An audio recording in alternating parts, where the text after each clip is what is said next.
Disclaimer: ang bawat opinyon at ideya na ipinahayag ng mga individual ay batay sa kanilang pansariling pananaw at hindi ito kumakatawan sa opisyal na posisyon ng organisasyon.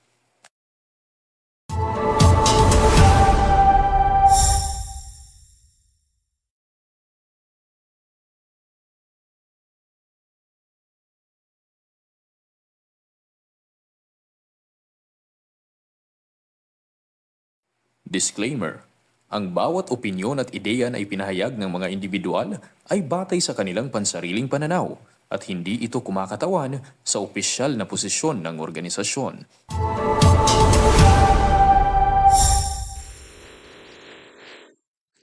Assalamualaikum warahmatullahi wabarakatuh. Alhamdulillah, ahlan wa sahlan wa marhaban.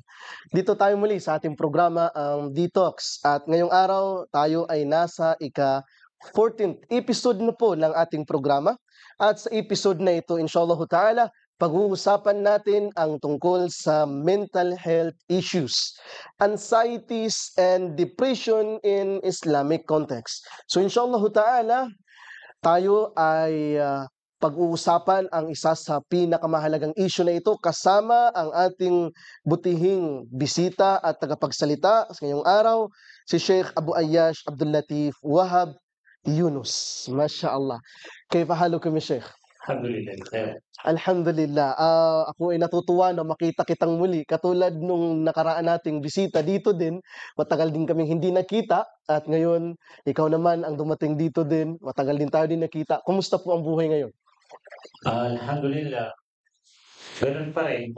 Daming work, daming pinagtuturuan kasi bago ako nagpunta dito, pero akong pinag-demo sa mga estudyante ko na Okay. graduating batch. Masya Allah. Naras yung oras, kaya sinalin kami na. Masya Allah.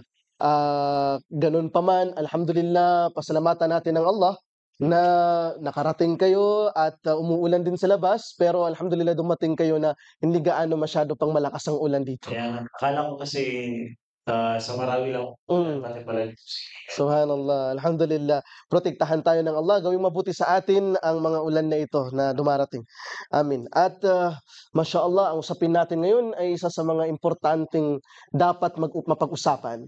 Ito ay pinag-uusapan na Sheikh, no? Sa maraming mga sekular na mga antas, kung saan ay naging malaking issue sa kanila ang pagtalakay tungkol sa mental health issues. Pero sa atin bilang Muslim community, bakit ba mahalagang pag-usapan natin ang tungkol sa mental health issues? Yun na nga kasi siguro dahil sa pagiging Muslim natin, na akala natin porque mayroon na tayong iman o pananampalataya, hindi na natin kailangan pag-usapan yung kung ano yung napapaloob din sa atin tulad ng mental health. Kasi yung iba, naniniwala sila na parang kung Muslim ka, dapat matatag ka. So hindi yun, parang napaka-importante pag-usapan ito kasi kung makikita natin ngayon, hindi lang yung mga hindi lang yung mga hindi Muslim yung dumaranas ng mga kakaibang experience ngayon, yung sa dami ba naman ng pagsubok, sa dami ba naman ng mga nangyayari sa mundo, kailangan talaga mapangalagaan natin yung mental health natin. Yes. Kasi isa sa mga itinuro sa atin ng Islam, ang Islam ay kailangan niyang pangalagaan ang kanyang sarili, lalo na ang kanyang pag-iisip. So, hindi siya dapat ipagsawalang bahala, hindi siya dapat ipagpaliban. Kailangan mapag-usapan na yun kasi pag hindi siya pinag-usapan agad o hindi siya naagapan, maaaring magdulot ito ng mga mas malala komplikasyon sa isang tao. May ituturing ba natin ang mga mental health issues katulad ng mga depression, anxieties? May ituturing ba natin itong sakit sa Islamikong perspektive? Sapagkat sa sekular at siyensyang pag-aaral ay tinuturing nila itong sakit. So sa Islamikong pananaw, ito ba ay may ituturing ding sakit? Okay naman, kasi ang sakit naman hindi lang naman siya physical. Kasi nagkakaroon din siya ng emotional. Emotional din yung kasama doon yung mental. So pag hindi healthy yung pag-iisip mo, hindi healthy yung ginagalawan, or hindi ka na mapakali, hindi ka na makatulog ng maayos or hindi ka na nakakapag-isip ng matino, ibig sabihin hindi na function ng maayos yung utak mo or yung puso mo. Ibig sabihin may mali. So, ibig sabihin may sakit na kailangan gamutin. May tuturing siyang sakit sa isang tao kasi, ang mga tao akala nila ang sakit lang is yung nararamdaman. Hindi nila alam mas malala yung sakit na dito nararamdaman sa puso at sa pag-iisip. So, yes, of course. Nasasabi nga nila, the quality of your life depends on the quality of your thoughts. So kumbaga, kung paano yung pag-iisip mo, ganun din nagreresulta ito ng ano yung buhay mo. Correct. Kumbaga kung ang isang tao mayroon siyang positibo at malusog na kaisipan, ay nagreresulta ito ng positibo at malusog na pamumuhay, pakikisama, pakikihalubilo, pag-iisip sa kapwa, kasi nga ang isip ay mabuti. So talagang mayroon talagang epekto ang isipan sa ating buhay. Kasi malaki yung rule Mm. na ginagampanan ng ating utak or puso sa ating kung paano tayo makisalamuha, paano tayo makitao, paano tayo gumalaw, paano tayo magtrabaho.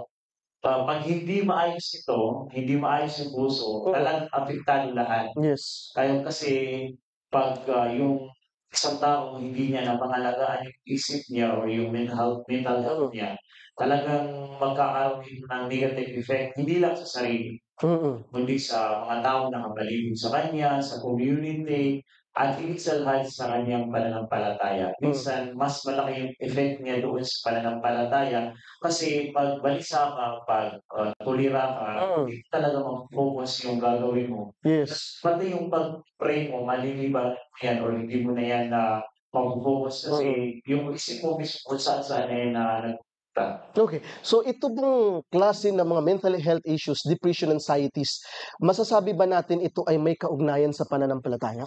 Yes, may kaugnayan nito sa isang banda.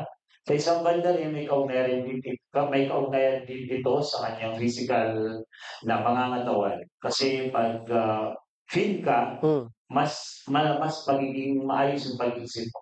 At the same time, pag ikaw naman ay hindi masyadong relative, hindi masyadong Religious connected o or hindi religious or hindi connected masyado sa Allah, nagkakaroon din ito ng mga iba't ibang issue na dadalhin sa'yo kasi kung hindi ka komunikado sa may kapal o sa Allah Subhanahu wa Ta'ala, kung hindi ka doon magda-direct, minsan yung mga waswas ng shaitan yung magiging mag-guide sa'yo or mag-ano sa'yo na mag-udyog sa'yo na gawin mo 'to or ganyan yung gagawin mo. yes. Kaya malaki talaga yung effect ng pananampalataya doon sa mental health ng isang tao. Kasi kung tutuusin, may mga tao na kaya nawawalan ng pag-asa kasi hindi nila kilala kung sino yung or hindi nila kilala yung Allah. Kaya minsan hindi nawawalan sila ng tiwala sa sarili, nawawalan sila ng tiwala sa kakayanan nila kasi hindi nila alam yung kakayanan ng Allah Subhanahu wa Ta'ala na ibahin sa isang iglap lamang yung mangyayari sa kanya kung siya ay magiging positibo sa or magiging husnul sa Allah Subhanahu wa Ta'ala. Which is yun ang pinaka-importante, yung magkaroon tayo ng husnud dhannu billah. Yung magkaroon tayo ng mabuting pag-iisip tungkol kay Allah. Kasi titingnan sa mga nagkakaroon ng mental health problem is kung yung habit nila, yung ugali o yung araw-araw nilang pamumuhay, titingnan mo yan, may connection yan talaga sa pananampalataya. Kasi kung ang isang tao, iisipin niya na may isang lumikha na kayang baguhin lahat or kaya niyang kontrolin lahat, hindi siya agad-agad makakapag-isip na baka mangyari ito sa akin, or baka ganito yung mangyari sa buhay ko, or baka mawala sa akin ang lahat. Kasi yun naman yung nagdudulot sa atin ng ng mga worries. Na baka kung papasok ako dito, baka mawala ito. Kung gagawin ko to, baka maging ito yung kapalit. Or kung hindi ko to gawin, baka ito yung maging mangyayari. So, pag ang isang tao may pananampalataya na may isang Mm. tagagay or may Allah Subhanahu wa Ta'ala na kumokontrol sa lahat, yun yung magiging base niya sa lahat na kahit sumugal siya sa bagay na gagawin niya is mayroon siyang kinakapitan. Mm. Which is isa yun sa mga pinakamalaking factor na magdudulot sa kanya upang mas lalong tumibay yung kanyang pag-iisip o kanyang pananampalataya. Yes, at siyempre, kabilang sa pangalan ng Allah ay As-Salam. Ayun. At kung kaya kapag ang isang tao ay nagkaroon ng mabuting connection kay Allah, magbibigay ito ng kapayapaan sa kanyang puso. At kapag ang isang tao ay lumayo mula kay Allah sa pamamagitan ng paggawa ng kasalanan, nagre-resulta ito ng pag-itim ng puso. At ang pag-itim ng puso ay magdadala ng kalungkutan. At yun ay kabilang sa dahilan kung bakit ang isang tao talaga ang mga mental health issue ay maaaring may ugnay natin sa pananampalataya. Oo. Kasi doon mismo sa Quran, nandun yung Isaiah verses na 23 na ito. So, ibig sabihin, pag lagi mong binabanggit ang Allah Subhanahu wa Ta'ala, lagi mo siyang inaalala, lagi mo ginagawa yung mga bagay na magko-connect sa Kanya, siya mismo yung mag-guide sa iyo kung paano magkakaroon ng peace sa sarili mo. Paano Yes. ka magkakaroon ng inan or tumanina sa sarili. Kapanatagan. Sa sarili. Yes. Kasi pag ikaw mismo, nakakalimutan mo yung gumawa sa iyo, lumikha sa iyo, hindi mo siya binabanggit, so paano kanya alalahanin din? Kasi ikaw mismo, kinalimutan mo yung Allah, siya mismo yung hindi mag-guide sa iyo. Kasi kinalimutan mo na may isang lumikha dyan na siya yung magsasolve ng lahat ng problema. So, pag ang isang tao, malaki yung connection niya sa Allah Subhanahu wa Ta'ala, mas malaki ang tsansa na hindi siya mapalapit sa mga problema na kinatatakutan niya or mas malaki yung tsansa na hindi siya magkaroon ng mga worries or anxieties. Yes. At sabi nga Sheikh, sa banal na Quran sinabi din na ang kabilang sa description ng paraiso, ay sinabi ng Allah Subhanahu wa Ta'ala, la yamassuhum fiha nasab. Walang makakadatal sa kanila na kapaguran o kahirapan. Wa ma hum minha bimukhrajin. Hindi rin sa kanila hihilingin na sila lumabas mula dito. So, kung ang realidad ng paraiso ay kaligayahang walang kaparguran, walang kalungkutan, kasiyahan lamang, kung ganun, yan din ang realidad ng buhay sa mundo, na dito sa mundo ay punong-puno ng kalungkutan, punong-puno ng kahirapan, punong-puno ng mga pagsubok. Pero Sheikh, paano mo masasabi na ang kalungkutan na yan, kapighatian na yan, yung takot na yan na nararamdaman mo, pangamba na yan na nararamdaman mo, paano at kailan mo masasabi na ito ay depression na at ito ay anxieties na? Kapag siguro ang tao masyado na nag-worries na hindi na siya nakakapag-isip. Yung parang bang lahat ng gagawin niya, mayroon siyang inaalala, mayroon siyang alanganin, mayroon siyang pagkawala ng tiwala sa sarili. Hindi na siya naniniwala na ang lahat ng bagay ay nakakadap sa kamay ng Allah Subhanahu wa Ta'ala. Ginuhit niya ng Allah Subhanahu wa Ta'ala. Pag gano'n yung isang tao, dapat na siyang mag-worry sa sarili niya. Kapag hindi na siya nakakapag-isip ng mas maganda o mas positibo. Kasi ang isang Muslim or isang tao, pag isang taong matino or yung isip niya is nasa tawag dito, yung isip niya is stable na, hindi siya nakakaramdam ng worries pero hindi malala.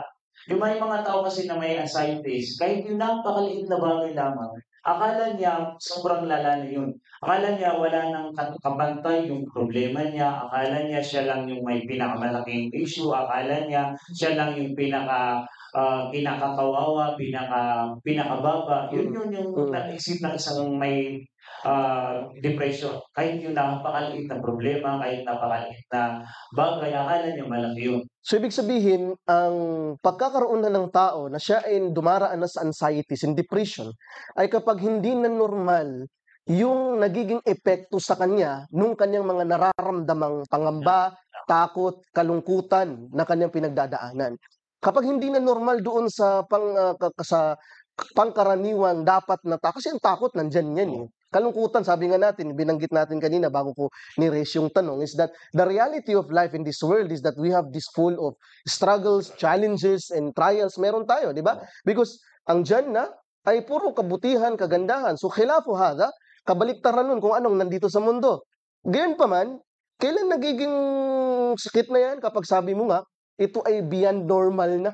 So lumalagpas na sa karaniwang dapat na takot lamang ng tao, kalungkutan niya. So halimbawa yung tao na too much worry about his future, no? Sobra siyang iniisip niya na kasi madalas ganyan eh. And one of the explanation ni Sheikh Munajid, sinali na itong about sa worrying too much about future, di ba? Oh. So kabilang yan sa nagiging dahilan ng anxieties ng tao.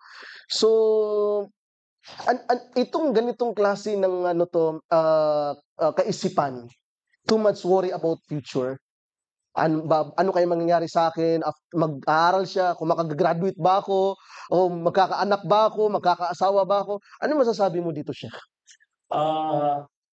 Ang kailangan lang ang masasabi ko lang sa isang tao na yun is, isipin mo lang na hindi pa nilikha ng Allah Subhanahu wa Ta'ala ang buong universe.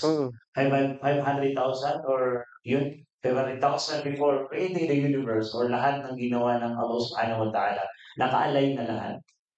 Mangyayari at Nakatakda na yung lahat. Nakakda na lahat.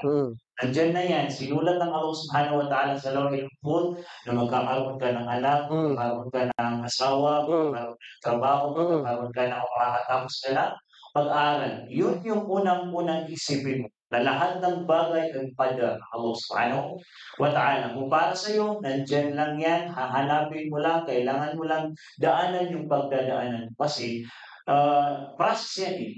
Process yan ng Allah Subhanahu wa Ta'ala. Susubukan niya yung isang tao kung siya ba ay mananatili sa kanyang pananampalataya or hindi na siya maniniwala sa Allah Subhanahu wa Ta'ala.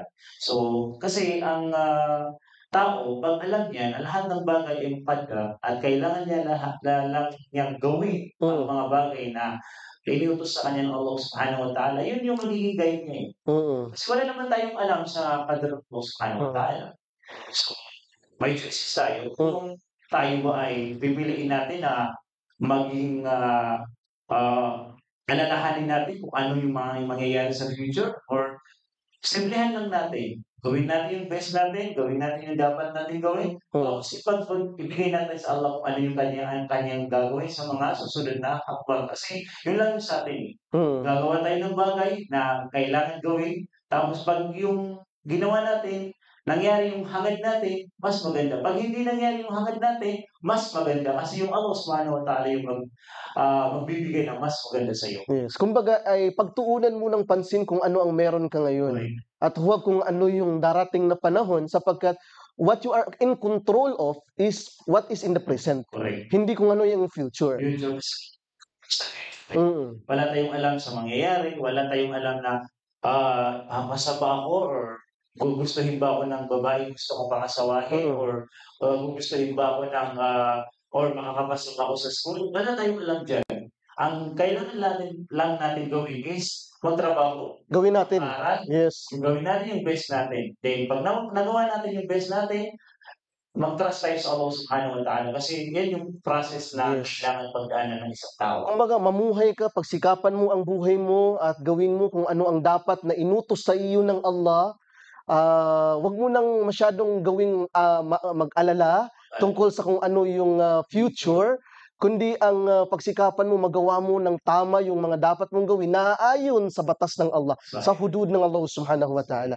Kumbaga, ang isang Muslim, dapat tayo ay maging isang command-oriented kaysa maging result-oriented. Okay. The problem is, most of the Muslim nowadays, they are masasabi natin, result-oriented. Masyado silang concerned about what will be the result of this. Ano magiging result nito? Kaysa ang isipin nila na maging command-oriented sila na, importante, ginagawa ko kung anong inutos ng Allah. What will be the result of this? Allahu a'lam. Correct. Ngunit as long as gawin ko anong best na makakaya ko, we have expectation. Inshallah, by this effort, ito yung expectation ko. Pero, at the end of the day, you have to mag-rely ka kay Allah sa anuman yung magiging resulta niyan. So, yun ang magbibigay sa iyo ng kapanatagan. Kasi, it seems, puro sa akin ako sa dati, sabi ko, pag gagawin mo isang bagay, gawin mo lang. Huwag mo nang isipin yung maging outcome niya kasi yung Yes. outcome niya is nakalagay din naman yan sa mga tao nakapalibot sa'yo. Kasi yung gagawin mo, minsan may mga bagay na akala mo magugustuhan ng iba. Yes. Yung iba hindi niya nagustuhan. Exactly. Naman, gusto niya yung Yes. ginawa mo. At least yung ginawa mo, alinsunod sa utos ng Quran, alinsunod sa utos ng Propeta Sallallahu Alaihi Yes. Wasallam. Kahit na yung outcome niya hindi gusto ng iba, Yes. at least yung ginawa mo, hindi ka lumabag sa Islam. Yes. Kasi hindi natin control yung emotion ng iba. Reaction nila, Oo, yung reaction nila, satisfaction nila. hindi natin yung ma-reach. Yes. Kahit gawin mo, kahit gawin mo pa yung pinaka gusto nila, kahit yung pinaka gusto nilang mangyari sa iyo is gawin mo, hindi mo ma-reach yung kanila 100% satisfaction. Kasi Yes. may mga tao talaga na magsasabi na ganito. Yes, yes. Hindi mo na yan iisipin. Isipin mo na lang, ginawa mo yung best mo, alinsunod sa kagustuhan ng Allah Subhanahu wa Ta'ala, Yes. alinsunod sa Propeta Sallallahu Alaihi Wasallam, hayaan mo na yung mga tao kasi Yes. may mga tao talaga na kahit anong gawin mo, negative yung sasabihin sa iyo.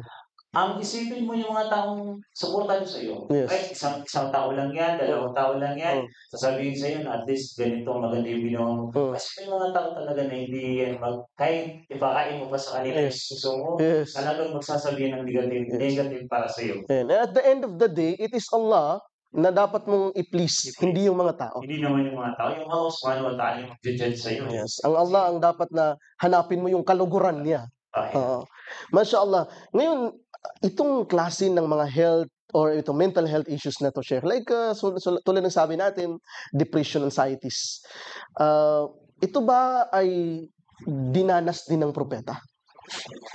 Dumaan ang propeta sallallahu alaihi wasallam sa ganitong klaseng karanasan?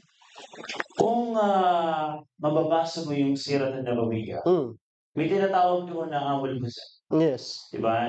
Kaya tinawag yun na amul huzn, year of sadness, kasi namatay yung asawa niya, namatay yung Uncle niya, yes. si Abu Talib. Nakaramdam siya ng lungkot. Then, nung hindi na siya mapalagay sa Makkah kasi kung ano-ano yung mga ginagawa ng mga Quraysh na parang mamaliit or pagpaparusa sa kanya, naisip niya na lang, pumunta na lang ako ng Taif. Kasi baka doon tanggapin yung da'wa ko. Dawa niya, yes. Punta siya ng Taif. Imbis na tanggapin siya ng mga taga-Taif, anong nangyari sa kanya? Itinaboy siya. Ng mga tao, tinaboy siya, kahit yung mga walang kinabibilangan sa antas ng lipunan, nagbato kay Propeta Sallallahu Alaihi Wasallam. Talagang nakaramdam siya ng sobrang kalungkutan. Hanggang sa napahiga na lang siya sa isang garden ng inab, tapos nag-iisip siya, bakit ganito, ganyan. Yes. Nangyari. Akala niya, tatanggapin siya ng mga tao. Hanggang sa dumating yung dalawang malaika na tinanong siya, gusto mo ba na i-ano natin sa kanila? Ibagsak natin sa kanila yung dalawang bundok sa Makkah? So, ibig sabihin, ang Propeta Sallallahu Alaihi Wasallam, sa time na yun, nag-dua pa siya. Yung ibig sabihin ng dua niya, Ya Allah, ikaw lang yung nakakaalam ng aking nararamdaman. Sa iyo ko lang ipaparating yung mga nararamdaman ko. Sa iyo ko lang ipaparating yung kalungkutan na nararamdaman ko ngayon. So, ibig sabihin, nakakaramdam niyo yung mga propeta. Yes. Kasi nabanggit din yan sa Quran na ang kalungkutan ko at ay yung mga syakwa ko kay Allah ko lang ipa-surrender. Kasi tao rin naman sila. Yes. So, ibig sabihin, nakakaramdam yung mga propeta, lalo na si Propeta Sallallahu Alaihi Wasallam, pinakamahal ng Allah Subhanahu wa Ta'ala sa buong nilalang. Nilikha niya ang propeta, ang pinaka-gusto niya sa pinakamamahal sa lahat ng propeta. Nakaramdam ng lungkot. Ikaw ba kaya na normal na tao? So, normal lang yan. Parte ng pamumuhay ng isang tao kasi sinabi ng Allah Subhanahu wa Ta'ala, inna ma'al usri yusra. So, ibig sabihin, parte ng pamumuhay ng isang tao, Yes. hanggang pa nakakaramdam siya ng sadness. Natandaan ko, mula sa iyong pagsasalita about sa kung papaano ang propeta ay nalungkot at, nakaramdam din siya ng ano 'to, kahirapan. Talagang kung babasahin mo ang sira naman ng propeta, ay talagang makikita mo na, siya ay, talagang nahirapan ano, sa pagtataguyod niya ng katuruan ng Islam at, even there are some instances, 'di ba, na ang propeta sallallahu alaihi wasallam ay nalungkot ng sobra dahil hindi bumaba ang mga revelasyon sa kanya. And there's some instances din sa sira na base natin na halos gusto niyang itapon ng sarili niya sa bangin dahil sa takot niya na ano ba tong nakikita niya? Ano ba tong anong anghel na nakikita niya? Nababaliw ba siya o ano ba itong nakikita niya, di ba? So that is a situation na talagang tinamaan ng propeta ng kalungkutan. Babasahin natin yung ano yun, yung Surah Ad-Duha, di ba? It's a verses na nili-lift up ng Allah at i-assure niya kay propeta na ano to, hindi ka pinababayaan ng Allah. Wa ma wadda'aka rabbuka wa ma qala. So mashallah. Ngayon itong mga dua na nabanggit mo, Sheikh, na ang propeta sallallahu alaihi wasallam nakapagdudua. Gaano ba nakakatulong ang dua ng isang tao kapag siya'y dumaranas ng ganitong klase ng mga issues of mental health? Tutuusin, kung babasahin mo yung mga ibig sabihin ng dua, kasi isa sa mga kailangan gawin ng isang tao. 'Pag nagdudua ka, kailangan alam mo yung ibig sabihin ng dua. Alam mo yung ibig sabihin, gustong iparating ng dua sa iyo para mas lalo mo maintindihan kung ano yung hinihiling mo sa Allah. Tulad ng yung sa dua ng propeta sallallahu alaihi wasallam, yung يا حي يا قيوم برحمتك أستغيث أصلح لي شأني كله ولا تكلني إلى نفسي طرفة عين. Hinihiling mo sa Allah subhanahu wa ta'ala na gawin lahat ng gawin maganda ang lahat ng iyong ginagawa sa buhay. So, isa yun sa mga nagtuturo sa iyo. Pag alam mo yung ibig sabihin, pag alam mo yung binabasa mo, isa yun sa mga nakakatulong sa iyo para makumpo agad yung anxiety, yung worries, yung kalungkutan. Yes. Pag alam mo yung ibig sabihin na Ya Allah, Ya Rahman, Ya Rahim, ma ma mali-lift up yung sarili mo. Kasi parang nafi-feel mo sa sarili mo na mayro'n kang ah, pinupuntahan, mayro'n kang hinihingian. Tulad ng isang bata 'pag natatawag yung nanay niya na ummi, abi, parang nawawala yung problema niya. Tulad din sa isang tao na 'pag hihingi ka sa Allah subhanahu wa ta'ala, every time natatawag yung pangalan ng Allah subhanahu wa ta'ala, nali-lift up yung spiritual mo na may Allah na makikinig sa'yo kahit wala nang nakinig sa'yo, kahit tinalikuran ka na ng mundo, kahit tinalikuran ka na ng mga tao, may Allah na makikinig sa'yo. So isa yun sa mga nakakatulong sa isang tao para agad ma-cope niya yung problema niya. Kasi minsan naman talaga, hindi natin inaasahan na kailangan natin mag-solo, kailangan natin magnilay-nilay na tayo lang. May mga time na hindi natin kayang i-share yung mga problema natin. Sa Allah tayo humihingi kasi alam natin nakikinig siya. Yes. Alam natin na 24 oras, alam natin na hindi ka tatalikuran ng Allah subhanahu wa ta'ala kahit tinalikuran ka na ng ibang mga tao or ng mundo. So ibig sabihin ang dua ay mayroong psychological effect no sa isang tao na kung saan nararamdaman ng tao na mayroon siyang nasasandalan, na mayroong nakikinig sa kanya na hindi kailanman natutulog, hindi kailanman nagbabaliwala sa sino mang humihiling sa kanya. Kasi yung mga dua, yung mga ibig sabihin ng dua ng propeta sallallahu alaihi wasallam, sisiyasatin mo yung mga ibig sabihin nun, mararamdaman mo sa sarili mo na mayroon talagang Allah subhanahu wa ta'ala ang handa kang protektahan, handa kang pakinggan sa oras ng pangangailangan mo. Kasi yung purpose din naman ng mga dua. Yes. Kasi ang Allah subhanahu wa ta'ala, minsan, kaya niya tayo sinusubok physically. May mga sakit ng ngipin, sakit ng ulo, para matawag natin siya. Para makabalik tayo sa kanya. O para humingi tayo sa kanya. Kasi gusto ng Allah subhanahu wa ta'ala na tinatawag siya ng mga tao. Gusto ng Allah subhanahu wa ta'ala na naaalala siya ng mga tao. So doon pa lang sa mga dua na yun, doon pa lang sa mga sinasabi mong mga adaya, adhkar, Mm. yun ba lang sa sarili mo mismo mararamdaman mo na parang natatanggal yung mga worries, natatanggal yung mga, tawag dito, mga anxiety na mararamdaman kung, naalala mo yung sinabi ng propeta sallallahu alaihi wasallam kay Bilal, Hmm. "Ya Bilal, Hmm. a'inna bis-salah." 'Di ba sabi niya sa kanya. So ang sala isa ring klase ng dua, 'di ba? Yes. Sala Literal sa meaning niya. literal meaning sala is dua. Yes. So ibig sabihin 'pag nagdudua ka kay Allah subhanahu wa ta'ala, nare-relax ka Hmm. emotionally at saka kahit mismo yung katawan mo physically. Ako mismo kahit pagod na ako, kahit na galing ako sa, travel, ang una-una kong gagawin 'pag hindi ako bago pa ako mag-wudu, mag-pray kasi 'pag alam ko na pagtapos ko Mm. mag-wudu, parang nare-relax yung sarili, physically. Mm. So, physically nare-relax ka, mas lalo na yung, spiritual at saka mentally ng isang tao. At saka gano'n naman talaga, kapag ang isang tao nalulungkot siya, may dinadamdam siya, 'no, sinusubok siya, ay, naghahanap 'yan ng masasandalan, 'di ba? Kapag tayo ay nasa kahirapan, ang hinahanap naman talaga natin sandalan. Correct. Kaya hinahanap natin sino yung puwedeng ma-open up natin sa kanya yung, mga problema natin, bakit gusto natin gano'n? Kasi, gusto natin makahanap ng mapagsasandalan natin, 'di ba? And, ang Allah Subhanahu wa Ta'ala, siya ang tunay na sandalan. Ang Allah siya ang tunay na sandalan kasi, kung meron kang maraming problema, meron kang pinagdadaanan, maaaring sabihin mo ito sa tao at ang tao makikinig sa'yo, maaaring hindi. Or minsan, ang tao, kapag sinabihan mo ng problema mo o sa certain part of your life, hindi niya nakakalimutan kung ano yung kwentong naikwento mo sa kanya. Or minsan, maaari pa nga yung iba ay gagamitin sa'yo kung ano yung nakwento mo sa kanya.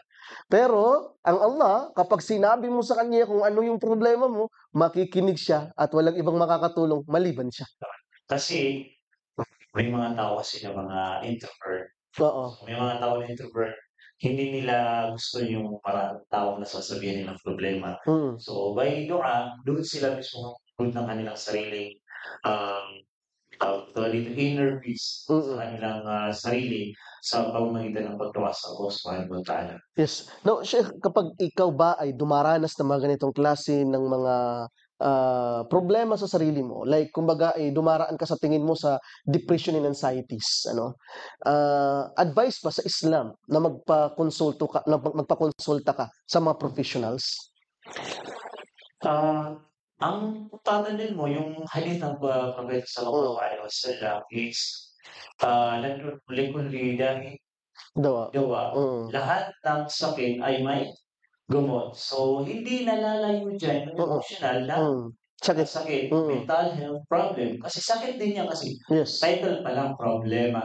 It's illness. Yes. Sakit siya. So, ibig sabihin, ang lahat ng sakit na nilikha ng Allah subhanahu wa ta'ala may Gamot. gamot. Mm. So, hindi nakakahiya or hindi nakakatakot or hindi pagiging Hindi masama. kababaihan ng isang Muslim, hindi masama na magkonsulta sa mga taong may alam. Mm. Kasi lahat naman ng nilikha ng Allah subhanahu wa ta'ala, may mga certain na tao na nakakaalam kung ano yung mga Mm. nangyayari dun. Tulad sa sakit sa puso, sakit sa mata, sakit sa tenga, Mm. may mga doktor diyan na sila yung nakakaalam dun. Specialist nila yung sakit na yun. Tulad din sa mga mental health problem. May mga biyayaan ng Allah subhanahu wa ta'ala ng kakayanan base sa kanilang pag-aaral as long as yung taong, hihingian mo ng advice or yung psychiatrist or psychologist na hihingian mo ng advice is hindi ka ililigaw, hindi ka niya bibigyan ng mas malalang problema. Mm. Kasi kung tutuusin kahit sa mga hindi pa mga non-Muslim, kahit yung mga psychologist o yung mga psychiatrist, ang unang-una nilang sinasabi nila sa mga pasyente nila is, ang healing nila is yung, connection sa God. Mm. So, ibig sabihin, kahit sila mismo naniniwala talaga sila na ang pinakamalaking, factor na, magdudulot sa isang tao kung paano agad is maging konektado sa Allah subhanahu wa ta'ala. So, hindi nakakahiya. Mm. Kailangan alamin mo kung ano yung sakit. Kasi paano mo magagamot yung sakit kung hindi mo alam yung, sakit mo. So, ibig sabihin, hindi siya nakakahiya na humingi ng tulong sa mga anak. Yes, so ibig sabihin, kung ikaw ay sa tingin mo dumaranas ng ganitong problema, hindi masama na magpatingin ka sa mga espesyalista na doktor tungkol dito nang sa gayon mabigay nila sa iyo ang kanilang prescription na kung saan ay tutulong sa iyo at saka mga therapeutical ways na pwedeng gawin mo para masolusyonan yung problema mo.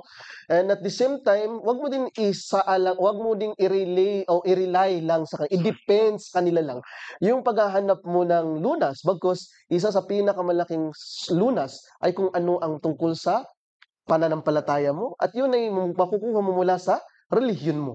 Kasi titignan mo din yung mga sira nabawian. Mm, Kahit yung Propeta Sallallahu Alaihi Wasallam, si Abu Bakar, si Umar, mm, tingnan mo yung mga kapag may problema sila, nagtatanong sila sa mga kumuha sila ng tawag dito, advice. yes. Ibig sabihin, may mga bagay talaga na hindi natin kaya. Mm, Hindi kaya ng sarili natin, hindi mm, kaya ng sarili nating kakayanan.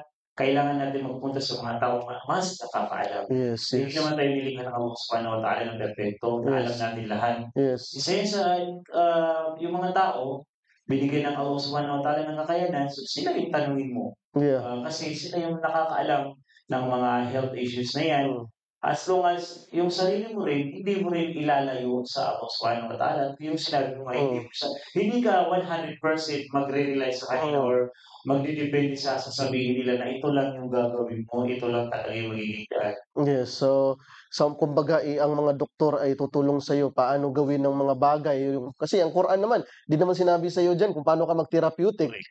paano ka ano ang gawin mo, anong prescription gamot ang iinumin mo. Wala namang sinabi na Oo, ganun. pero sinabi sa atin sa Islam kung ano yung pinaka-main causes of this, 'di ba? At, kabilang yun sa dapat na isaalang-alang ng tao sa paggagamot ng sarili niya mula sa mga, turo ng mga espesyalista kumbaga.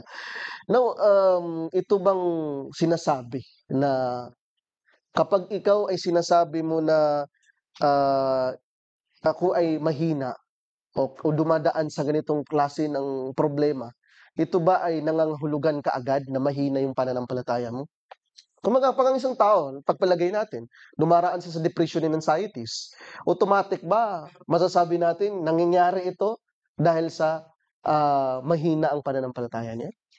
Nung bang, 'di ba si Aisha radhiyallahu anha, Mm, nung, dumating yung tsismis na pinagkakalat ng munafik yes. tungkol sa kanya at sa isang lalaki na naiwan sila sa Yes, propeta hindi pa naglusod yung aya. Ang tagal nun, yes, matagal na panahon yun na hindi naglusod yung aya na nag-clear yung pangalan, ng ng Aisha. Aisha Mm, radhiyallahu anha. Dumaan si Aisha ng napakatagal na panahon ng depression kasi hindi nagpupunta sa kanya ang propeta mm, sallallahu alaihi wasallam. Hindi rin siya kinakausap, pati yung mga pamilya niya hindi rin siya kinakausap. Yung mm, tatay lang niya kung ano yung sinabi ng propeta gano'n din. yes, So, ibig sabihin ba mahina yung pananampalataya ng Aisha? Hindi, kasi ang tao, yun, hmm, 'pag dito, 'pag, nakakaramdam ka ng kalungkutan, nakakaramdam ka ng, kawalang tiwala sa sarili, nangangahulugan ang puso mo ay mayro'n pang siyang life. hmm, Buhay pa yung puso mo mm, kasi ang taong patay na yung puso niya, hindi niya yan mararamdaman. hmm, Kung titingnan mo yung mga taong walang worries, walang ganyan, yung mga baliw, wala namang worries yung mga baliw at saka yung mga yung mm, mga yes, wala na sa tamang pag-iisip, wala sa mm, stress. Hindi na sila nakakaramdam ng kalungkutan, ng kaba, ng anxiety, kasi nga wala na yung puso nila, hindi na active. So, ibig sabihin 'pag nakakaramdam ka ng mga anxiety, ng mga, worries, yung puso mo buhay yan. Kasi sinusubukan yan ng Siyatan na, iwaswas para magkaroon ka ng kawalang tiwala sa sarili. So, ang gagawin mo lang diyan is i-embrace mo lang yan. hmm, Embrace mo yung mga nararamdaman mong kalungkutan, embrace mo yung nararamdaman mong, sadness, tapos maghanap ka ng mga solusyon. hmm, Kasi hindi mo rin naman yan matatakasan. So, hindi siya nangangahulugan na 'pag ikaw nakakaramdam ng anxiety, nakakaramdam ng, depression is mahina yung pananampalataya mo. Kasi kung tutuusin, ang mga tao talagang sinusubok yung mas malaki yung pananampalataya. yes, Kung titingnan mo, lahat ng tao na mas malaki yung pananampalataya sa Allah Subhanahu wa Ta'ala, yun yung susubukan niya. Yun din yung susubukan ng Satan na ililigaw. Kasi anong pakialam niya sa taong naligaw na, hindi na niya pupuntahan. So yung mga taong may pananampalataya, buhay yung iman sa kanyang puso, yun yung susubukan iligaw ng Satan. So gagawin niya, bibigyan niya ng mga anxiety, ng worries. So ang sa'yo is kung paano ka magtitiwala sa Allah Subhanahu wa Ta'ala. So, ibig sabihin talagang susubukin ka ng Allah Subhanahu wa Ta'ala sa mga bagay na ito. Gayunpaman, kailangan mo unawaan ng isang Muslim na ito'y bahagi ng buhay niya, na ito ay susubukin siya ng Allah, pero ang Allah ay magbibigay ng gantimpala sa kanya, no? Nakasawag. O kapag ikaw ay nakapagtiis at sabi mo nga, Sheikh, ano na kapag may mataas kang pananampalataya, mas susubukin ka. Mas malaki yung pagsubok sa'yo. Ang pagsubok naman, hindi naman lahat physical eh. Oo, Mas malaki yung emotional. emotional. Kasi minsan, tatanggalin ng Allah yung phone mo, Yes. kukunin ng Allah yung anak mo, kukunin ng Allah yung kayamanan mo, minsan yung trabaho. Kasi susubukan ng Allah Subhanahu wa Ta'ala kung gaano ka katatag, kung gaano kalaki yung trust mo sa Allah Subhanahu wa Ta'ala na ang lahat ng bagay ay kontrolado niya. At sa lahat ng mga pagsubok na ito, nakakakamit ba ang isang Muslim ng gantimpala? Yes, as long as yung tao ay magkakaroon siya ng sagot sa kanyang sarili, hindi siya magsasalita ng kung ano-ano man. Pag nangyari sa'yo 'to, sabihin mo qaddara siya. Ibig sabihin ay napakaganda ng kalagayan ng isang mananampalatayang Muslim dahil kahit pa man siya ay dumaan sa mga pagsubok, yung mga pagsubok na yun ay may kaakibat na gantimpala mula kay Allah. Kasi sa hadith mismo ng Propeta sallallahu alaihi wasallam, lahat ng pagdadaanan ng isang Muslim, kahit yung tinik na pumasok sa kanyang paa or na naramdaman niya, makaramdam siya ng sakit, at tapos nagsakol siya, makaramdam siya ng gantimpala. So how much more doon mismo sa kanyang utak na talagang nilalaban na yung depression, mas lalong malaki yung makukuha niyang gantimpala. So ibig sabihin, wag tayong masyadong magpalunod sa kalungkutan at kalungkutan at takot dahil sa mga pagsubok na pinagdaraanan natin. Bagkus ay isipin natin kung ano yung kabutihan na meron kasama nung mga pagsubok na ito. Na lahat ng bagay, isipin mo lang is lahat ng bagay may katapusan. Yes. Kahit yung napakalalim na gabi, darating din yung umaga. So, ganyan yung pagbuhay natin.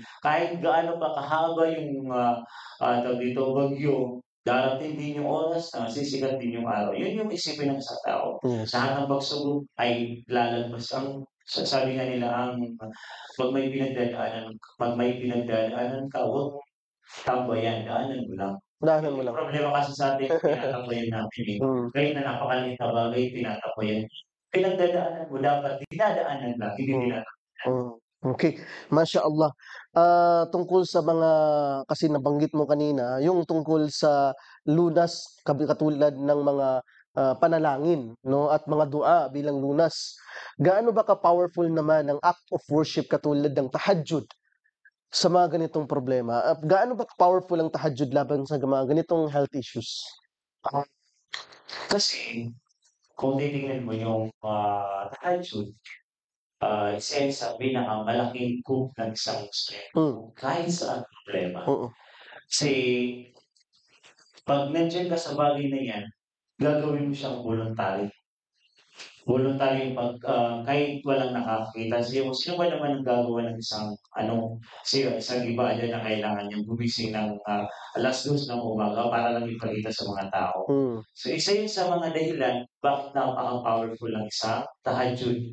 Kasi talagang ikhlas yung paggawa mo ng ibada na yun. Hindi siya mahahaluan ng riya. So, pag ang isang bagay ay kung gaano mo lang i-ikhlas mo doon, gano'n din siya ka-powerful na tools para sa mga bagay na gusto mong i-achieve. Tulad ng pag-cope sa problema mo. Kasi hindi ka mahihiya dyan. Umiyak ka, kahit ilang oras ka mag-sujud dyan, walang makakakita sa'yo, kahit ilang oras ka dyan nakataas yung kamay sa Allah Subhanahu wa Ta'ala, kahit iluha mo lahat ng problema mo dyan, walang makakita sa'yo, hindi ka mahihiya. So, nagiging way yun para mas lalo mo mailabas yung mga sinalakit mo, kung ano yung gusto mo sabihin sa Allah Subhanahu wa Ta'ala. At the same time, kasi alam mo kasi na pag ganyan, nandiyan yan yung isang oras or mga panahon na mustajab yung dua. Talagang wala direkta yung dua mo sa Allah Subhanahu wa Ta'ala. Pag alam yun ng isang tao, mas lalong nakakatulong sa kanya yung para mas lalong tumibay yung kanyang pananampalataya, dito ako sa oras na 'to kasi alam kong direkta 'to sa Allah Subhanahu wa Ta'ala. Nararamdaman natin kasi yun, eh, nararamdaman natin kasi na 'pag tulad sa Ramadan, nagsisikap tayo ng mga ibadah kasi alam natin talaga na malaki yung gantimpala. Gano'n din sa mga tahajjud. Pag alam mo na direkta yun or malaki yung factor na matanggap yung dua mo, mas lalong nali-lift up yung sarili mo na gawin mo yung mga dhikr mo na gusto mong sabihin sa Allah Subhanahu wa Ta'ala. So kumbaga naintindihan ko dito sa sinasabi mo, Sheikh, na ang pagsasagawa ng ganitong klase ganitong klase ng gawain katulad ng tahajjud ay nagpapakita ng sense of hopefulness, kumbaga pagkakaroon ng pag-asa. Kasi one of the reason why ang tao sobrang natatalo ng depression niya dahil sa kawalan ng pag-asa. Sahih. Feeling niya wala na. Feeling niya nawawalan siya ng pag-asa. And that's why makikita mo din sa Quran na ipinagbawal sa atin na mawalan tayo ng pag-asa mula kay Allah. Kasi nga ang kawalan ng pag-asa kay Allah ay nagdadala sa kasiraan ng tao. At since you are doing your tahajjud, it means you have the hope sa sarili mo na inshallah ta'ala everything will be fine. At inshallah yung belief na yun, yung pananalig na yun, yun yung magbibigay sa iyo ng kaligtasan doon sa kung ano yung pinagdadaanan. Mashallah. Pagdating naman dito sa tinatawag nating positive mindset o yung pagkakaroon natin sa Islamikong perspektibo na husnudhan, particularly sa pamumuhay mo, sa buhay mo, yung magkaroon ka ng positive mindset. So, gaano ba ito kahalagang katangian para sa isang Muslim na magkaroon siya ng husnudhan? At paano ito nakakalunas sa paano ito nakakalunas sa mental health or emotional problems na dinadanas ng isang tao? Hindi natin ma-judge yung tao kasi iba-iba yung pinagdadaanan natin. Pero kung titingnan mo, hindi naman talaga malaki yung problema mo. Hindi naman talaga yung malaki yung problema. Sa'yo lang talaga malaki. Kasi How we deal with it, kumbaga. Oo, sa'yo talaga malaki. Hindi kung titingnan mo sa isang tao, kung i-compare ko yung problema ko sa'yo, sabi ko, ang laki ng problema ko. Pero pag nalaman mo yung problema mo, mas malaki, mas malala yung sa'yo. So, ibig sabihin, nasa sa atin yan, na sa ating pag-iisip, na ang problema ay lumalaki din sa atin. So, sa positive mindset natin, pagiging husnudhan natin, isa yun sa nakakatulong sa atin para mas lalong mas gumaan yung problema. Diba sabi nga nila, mind over matters. Sabi nga nila. Pag nandito yung utak mo, positibo, kahit napaka-imposible makakayanan.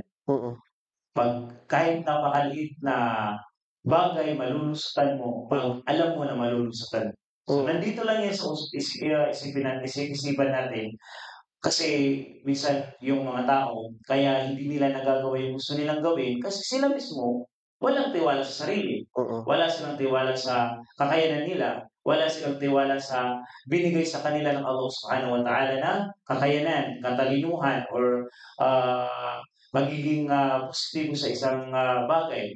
So, pag isang tao ay positive mindset siya, madalas, kahit gaano kalaki yung problema niya, lumiliit.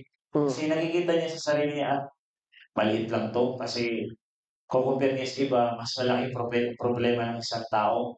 Kung ang maganda rin dyan, pag nagbabasa ka ng mga sira, mga kwento, kung ikukumpara mo sarili mo sa mga pinagdaanan ng mga ibang tao, mas nagiging nakakatulong yun sa iyo na mas malaki pala yung problema na kaysa sa akin. So dapat magtiwala lang tayo sa Allah Subhanahu wa Ta'ala na kaya ibinigay sa atin yung problema niya kasi kaya natin. Tulad ng sinabi niya, la yukallifullahu nafsan illa wus'aha.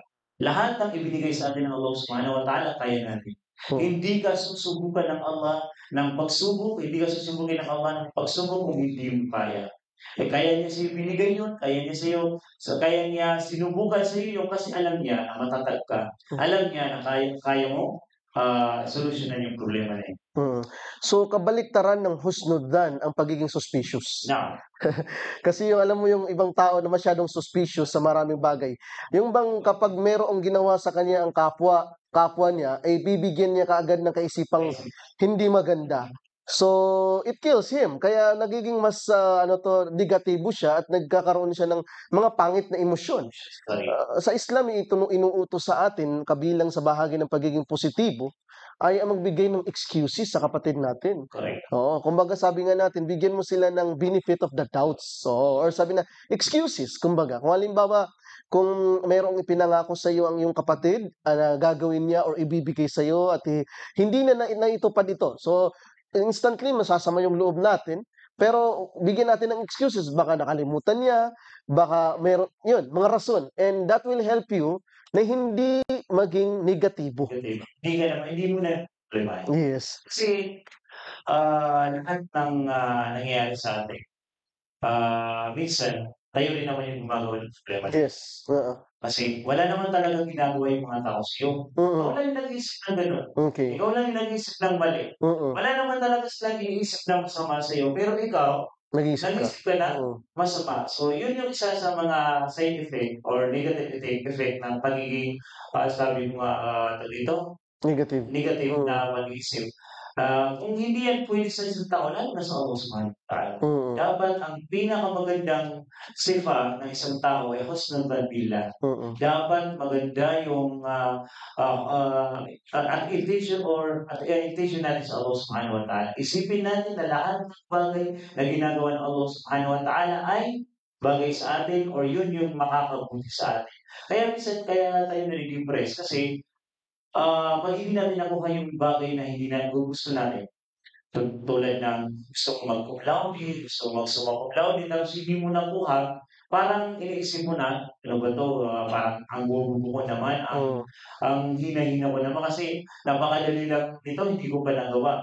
So, tayo yung nagsisimula ng problema, hindi naman talaga sa iba. Tayo yung nagsisimula ng problema sa pagiging negative natin. So, ang isipin mo ang lahat ng bagay na ginawa ng Allah Subhanahu wa Ta'ala ay may hikmah din.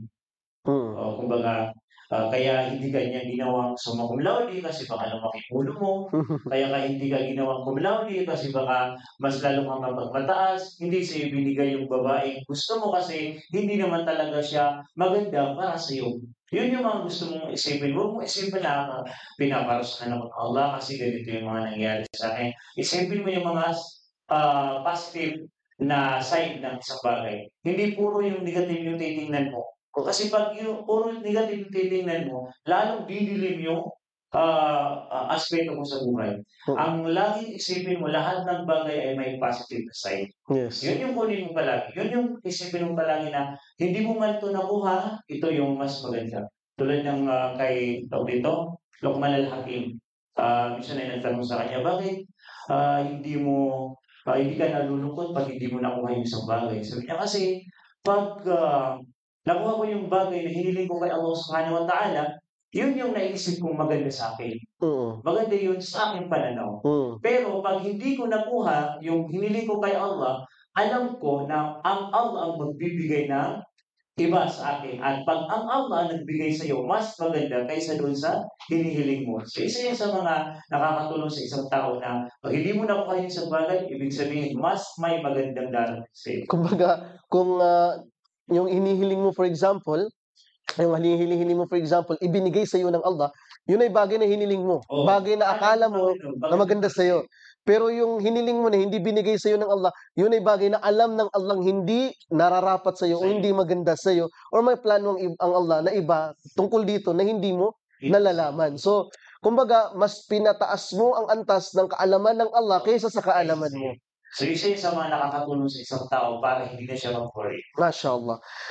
Bilang panghuli, Sheikh, ano ba ang masasabi mong katangian ng Propeta Sallallahu Alaihi Wasallam na maisi-share mo sa amin dito na pwede natin masabi na maging huwaran para sa sarili natin na maiwasan natin din yung ganitong klase ng mga mental issues? Ah, tingnan mo lang, yung Propeta sallallahu alaihi wasallam, ang dami niyang pinagdaanan, ang daming nangyari sa buhay niya na talaga kung sa'yo ibibigay ng Allah Subhanahu wa Ta'ala, talagang hindi mo makakayanan yun. Mm. May mga pinagdaanan ikaw ba naman lagyan ng mga dumi sa Yes. pre, ikaw ba naman ang Sisihin. sisihin sa mga nangyayari, sabihan kang baliw, sabihan kang sahid. Mm. Kung titignan mo yun, anong ginawa ng Allah anong ginawa ng Propeta sallallahu alaihi wasallam? Nag-ano lang siya, tagaful. Mm. Ginagawa lang niya yung bakit alam niyang ikalulugod ng Allah Subhanahu wa Mm. Ta'ala. So yun yung isa sa mga masasabi ko sa mga tao, magtaka-full tayo palagi. Alam mo yung parang, yung taka-full, Pagbabaliwala. babaliwala. Baliwalain mo lahat. Paano yung sinasabi ng mga tao, lalo na 'pag yung nagsasabi na wala namang anong tawag dito, hindi naman talaga reliable o hindi naman siya nakakatulong sa'yo. Mm. Kung nagsabi sa'yo, nag-advise sa'yo isang scholar ng Islam, yun yung isipin mo. Pero kung yung nagsasabi ng mga ganito na sa'yo na mas malala pa yung sitwasyon niya kaysa sa'yo, huwag mo na isipin yun. Gawin mo lang yung best mo, gawin mo lang yung inutos ng Allah Subhanahu wa Ta'ala. Hayaan mo yung mga tao nagsasabi ng ganito, hindi ka makakaramdam ng kalungkutan. Kasi isa yun sa mga sinasabi ko palagi sa kasama ko, sabi niya, Mm. bakit ikaw hindi ka nagkakaroon ng problema sa mga tao? Kasi hindi naman natin maiwasan na may mga tao talaga manghihirap sa'yo. Hindi Mm. talaga maiwasan na kahit anong gawin mo, Mm. hindi mo sila ma-please. Mm. Kahit ginagawa mo na yung gusto nila, ginagawa mo na yung alam mong makakabuti, may mga tao talaga na magsasabi ng negative. Yung asawa ko sabi niya, naiinis ako sa'yo kasi hindi ka nakakaramdam ng galit, hindi ka apektado. Sabi ko, paano ko magiging apektado kung alam ko naman sa sarili ko na hindi naman mali yung ginagawa ko? Totoo. As long as yung ginagawa ko ay para sa Allah Subhanahu wa Ta'ala, as long as yung ginagawa ko ay hindi nakakasira sa komunidad, hindi nakakasira sa mga tao, Mm. hindi ko isipin yung sasabihin ng iba. Mm. Kasi hindi mo yan ma-please. Kahit yung mga propeta, hindi nila ma-please yung mga tao.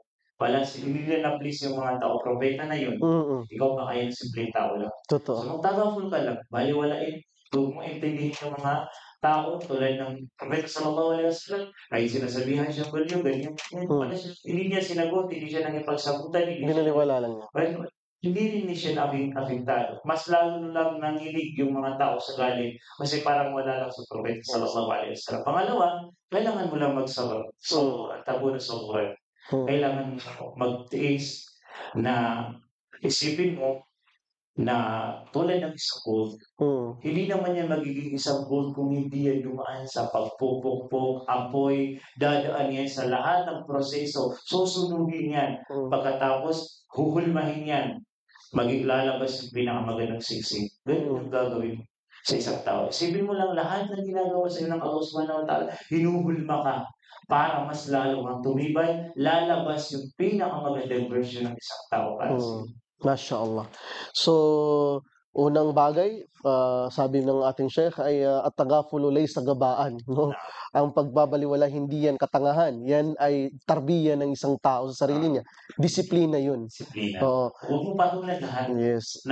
Kasi pag tumahol yung aso, tapos tumuhol ka rin, naging aso ka rin. Maging katulad mo siya. Hayaan sila, da'hum mo sa ano, sabi nga, hayaan mo sila at ang kanilang kalagayan sa kung anong ginagawa nila at magsabar ka dahil sa pagsasabar mo sa anumang klaseng pagsubok na dumaraan sa iyo ay magdadala sa iyo sa pinakamainam na katayuan mo at pagkatao mo. Inshallah ta'ala. So ngayon, punta tayo sa susunod natin na segment. Okay, so dito sa segment na to, Sheikh, ay mayroon kang hahawakan na sasabihin mo lang kung ito ay myth or fact na kung ito ba ay myth, ito ay hindi totoo, kumbaga yan ay walang katotohanan, o fact, o ibig sabihin talagang ito ay hakkan, ito ay totoo, ano? So simulan natin sa unang statement na ito. Ang pagkakaroon ng anxiety ay nangangahulugan na mahina ang iyong iman. Okay. So ang prophets at sahaba ay hindi nakaranas ng matinding kalungkutan o emotional distress. Amen. Okay? Hindi kailangan ng emotional support basta nagdudua ka na. Amen. Ang therapy at Islamic spirituality ay hindi pwedeng pagsabayin. Amen. Okay. So kung mas marami kang ibada, nawawala agad ang depresyon. Kung mas marami. Kung marami kang ibada, mawawala agad ang depresyon. Amen. Okay? So, kasalanan ang kumonsulta sa mental health professionals bago pumunta sa imam. Okay? Ang pagiging tahimik at pag-iwas sa tao ay laging tanda ng mahinang pananampalataya. Ang pagiging tahimik at pag-iwas sa tao ay tanda ng mahinang pananampalataya. Okay, myth din, no? Okay, hindi dapat ipakita ng Muslim ang kanilang pinagdadaanan dahil dapat lagi silang contented. Okay? So, ang stress at anxiety ay minsan bahagi ng pagsubok ni Allah, hindi parusa. Okay, may mga psychological struggles na hindi nalulutas ng advice na have sabr. Magsabar ka lang dahil may biological factors din. Tama. Okay, Masya Allah. Gusto ko lang bigyan ng explanation mo, Sheikh, yung number 5. Kung mas marami kang ibada, nawawala agad ang depression. So, pwede mo sa akin bigyan ng konting paglilinaw ang naging iyong kasagutan. Kasi sinabi ko, okay, kasi hindi naman agad-agad na pag nagsasalaga, nagsasalaga ka, or kahit anong ibada pa yan, agad-agad mawawalan ka ng problema. Kasi, sabi ko nga, kung gaano kalaki yung ibada mo, mas lalong marami yung pagsubok ng Allah Subhanahu wa Ta'ala. Nabanggit yan sa Quran, gusto niyong pumasok sa paraiso pero hindi kayo nasusubok. So, Totoo. isa sa mga pagsubok ng Allah Subhanahu wa Ta'ala ang mental issue. Kasi magkakaroon talaga yan ng para maging mas malinaw kung sino talaga yung panatag sa kanyang pananampalataya o yung isang pagsubok lang ay Lumalayo na, lumilihis na. lumilihis na ng landas. Hindi siya tulad ng inisip ng iba na talagang pag marami kang tahajjud, marami kang sala, marami kang silang, agad-agad wala ang problema. Kasi kadalasan, kabaliktaran yun eh. Kabaliktaran mo. Kasi minsan mga tao rin na kahit kumabasa siya ng Quran, ang dami pa rin dumarating sa kanya na problema. Pagsubok. Kasi yun nga, part yun ng pagsubok sa'yo ng Allah. Minsan, bakit nung hindi ako nakanikab, walang problema. Nung hindi ako nagsiseminar, wala akong problema. Nung hindi kami nagsasalaga, mayaman kami. Pero ngayon na ang dami na namin ginagawang ibada, mas lalo kami naghirap. Kasi yun nga, susukan ng Allah, katatag na ikaw ay nagbalik. Yes. Isipin na kahit na makarami mong ibada, ganun pa rin, hindi natatanggal. Minsan din, i-check mo rin yung ibada. Isa yun sa gusto kong ipaliwanag. I-check mo rin yung ibada mo. Nagsasala ka nga, pero hindi naman totoong sala. Yung isip mo, lutang. Yes. O hindi niya nagsasala, lang yun, nagsagawa lang yun ng obligasyon niya. Pero yung connection niya sa Allah, wala rin naman. So, hindi nakakagamot yun. Hindi nakakagamot ng sakit yun. Kasi yung sala, nakakagamot siya. Pero ibig sabihin, may mali din naman sa mga ginagawa. Baka, i-check mo rin yung sala mo kung totoo bang nakakapagsala ka. Or may mga mas nagagawa kang mas malaking kasalanan bukod doon sa mga ibada. For example, minsan, may mga babae sa atin na akala nila nagsasala na sila, ganito. Bakit hindi ko pa rin maramdaman yung happiness ko sa ibada? Kasi minsan, yung hak mo sa asawa mo, yun yung binabaliwalang yung hak ng asawa mo. Pagrespeto sa Pag-respeto sa pagpapakumbaba. sa asawa mo. Hindi mo siya binibigyan ng atensyon, mas malala yun eh, kaysa sa mga ibang sunna na ginagawa. Kaya anong gawin mong sunna, pag yung asawa mo hindi satisfied sa'yo, mas malaki yung kasalanan mo. So, kailangan mo rin i-check yung ibada mo kung totoong nakakagawa ka na ibada. Yes, mashallah, that is a good point, no? Kasi nga kabilang sa dapat maunawaan ng mga tao, ng mga Muslim, ito mga maituturing natin mga blind spot ng mga sitwasyon natin. Yun nga nabanggit ninyo na nagsasala naman ako, nagbabasa naman ako ng Quran, pero bakit parang mahina pa rin yung faith ko? Oo. Bakit parang hindi ko nararamdaman yung pananampalataya ko na tumataas? Kasi makita mo yung way of life niya, mahilig siya makichismis, mahilig siya magmarisol, magmarites. Oo, nakikinig siya ng mga ganitong klase ng mga haram na mga bagay o di kaya't nanunood ng mga haram na mga bagay, 'di ba? So kahit na dami ng ibada, hindi niya makita doon yung pagtaas ng iman niya. Kasi siya mismo may mga hindi siya May sideline siya. sideline siya. Talagang Oo. magpapabounce. Oo, lalong-lalo na yung pagkakaroon ng pagpapabaya sa karapatan ng kaniyang asawa. Sabi ng propeta sallallahu alaihi wasallam, "Fawalladhi nafsu biyadihi." Sabi ng propeta, "La tu'addi al-mar'atu haqqa rabbiha hatta tu'addi haqqa zawjiha." Hindi kailanman magagampanan ng babae ang karapatan ng kanyang Panginoon hangga't sa hindi niya magampanan ang karapatan ng kanyang asawa. So, isang bagay na dapat nating mabigyan ng pag-uunawa. So ngayon punta tayo sa tanong ng bayan. Okay, dito Sheikh, bibigyan natin ng pagkakataon ng ating mga audience, no, na magtanong sa atin at insyaallah ta'ala bibigyan ng kasagutan ng ating butihing tagapagsalita. Assalamualaikum Ustaz. Assalamualaikum Sheikh. Salam. Ismi Alimul Qasim. So, nagkaling po ako sa Twitter. So, isa rin po akong representative ng firm sa organization namin. Ang katanungan ko lang po, Chef, is naniniwala po ba kayo sa nila na money is the root cause of all evil? Kasi kung titignan naman natin na isa sa mga dahilan ng depression or anxiety is yung kawalan ng pera. Saka, ang mas nakakalungkot pa doon is minsan yung mga taong may pananampalataya is nawawalan sila ng pananampalataya. Kasi naisip nila na bakit gano'n, bakit mas malaki yung biyaya ng taong walang pananampalataya sa amin na may malaking pananampalataya. Yung sa pinaka-last point na bakit yung mga walang pananampalataya, sila naman yung si Bezos, si Manny Pacquiao, sila yung mga pinakamayayang, hindi naman sila Muslim. Bakit tayo mga Muslim kahit anong gawin natin? Hindi naman kasi based doon sa yung pagbibigay ng Allah subhanahu wa ta'ala ng kanyang rahma or yung kayamanan sa isang tao, hindi nag-base sa kanyang iman. Hindi lahat ng bagay ay nakabase doon kasi may mga tinatawag din tayong istidraj. Yes. Ibibigay sa iyo ng Allah subhanahu wa ta'ala lahat ng gusto mo sa mundo para mas lalo kang malugmok doon at hindi mo na siya makilala pa. So may mga ganyan na hindi porket nakukuha niya yung kanyang kagustuhan, nakukuha nila yung kanilang kayamanan, kahit na sila ay balahura or kafir or kahit na sila ay naniniwala sa Allah, hindi ibig sabihin mahal sila ng Allah. Kasi pwedeng examinin sa kanila ng Allah, yung tinatawag mong istidraj, para mas lalo silang malugmok doon. Pangalawa, ano naman sa sinasabi mo na money is the root of all evil, is hindi naman sa lahat.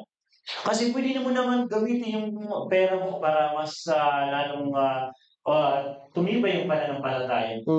Kadalasan nga lang, pag wala kang ilm or knowledge Islam, yun talaga yung nagiging root niya. Kasi kaya nga sinabi nila, may naalala kong sinabi nila na kadal fakri kufran. Muntik na maging ang kahirapan ay kakaper ng isang tao. Kasi mahirap talaga pag mahirap ka. Mahirap maging mahirap. Pero pag mayroon kang ilm sa Islam, mayroon kang sapat na kaalaman sa Islam, hindi magiging basihan yung kakulangan ng pera, kakulangan ng kayamanan sa buhay para magawa mo yung mga bagay na hindi yung dahilan para gumawa ka ng hindi maganda. So kumbaga iwasan po natin yung gawin nating sukatan. Yung kayamanan, karangyaan bilang kainaman ng katayuan ng isang tao sa pananampalataya o sa pamumuhay niya. Kasi ang aya nga sinabi ng Allah subhanahu wa ta'ala, wala tamuddanna aynayka ila ma matta'na bihi azwajan minhum zahratal hayatad dunya. Diba? Huwag natin wag mong pagurin o Muhammad ang iyong mga mata ila ma matta'na bihi zahratan mamata'na minhum zahratal hayatad dunya. Yung mga binigyan namin ng kainaman, binigyan namin ng probisyon ng marami. Bakit? Sabi ng Allah, binigyan sila ng mga ganitong karangyaan, linaftinahum fiha, di ba? Nang sila isubukin dito. Subhanallah. So, So, connection yung pananampalataya sa yes. ibibigay ng Allah. Kasi ang Allah subhanahu wa ta'ala, sa mga pangalan is Rahman. Mm. So, fair yun sa lahat ng tao. Saka, titignan mo rin, kung gaano kalaki yung pananampalataya mo, ganun din may mga, ilan yung propeta na naging Mm. mayaman.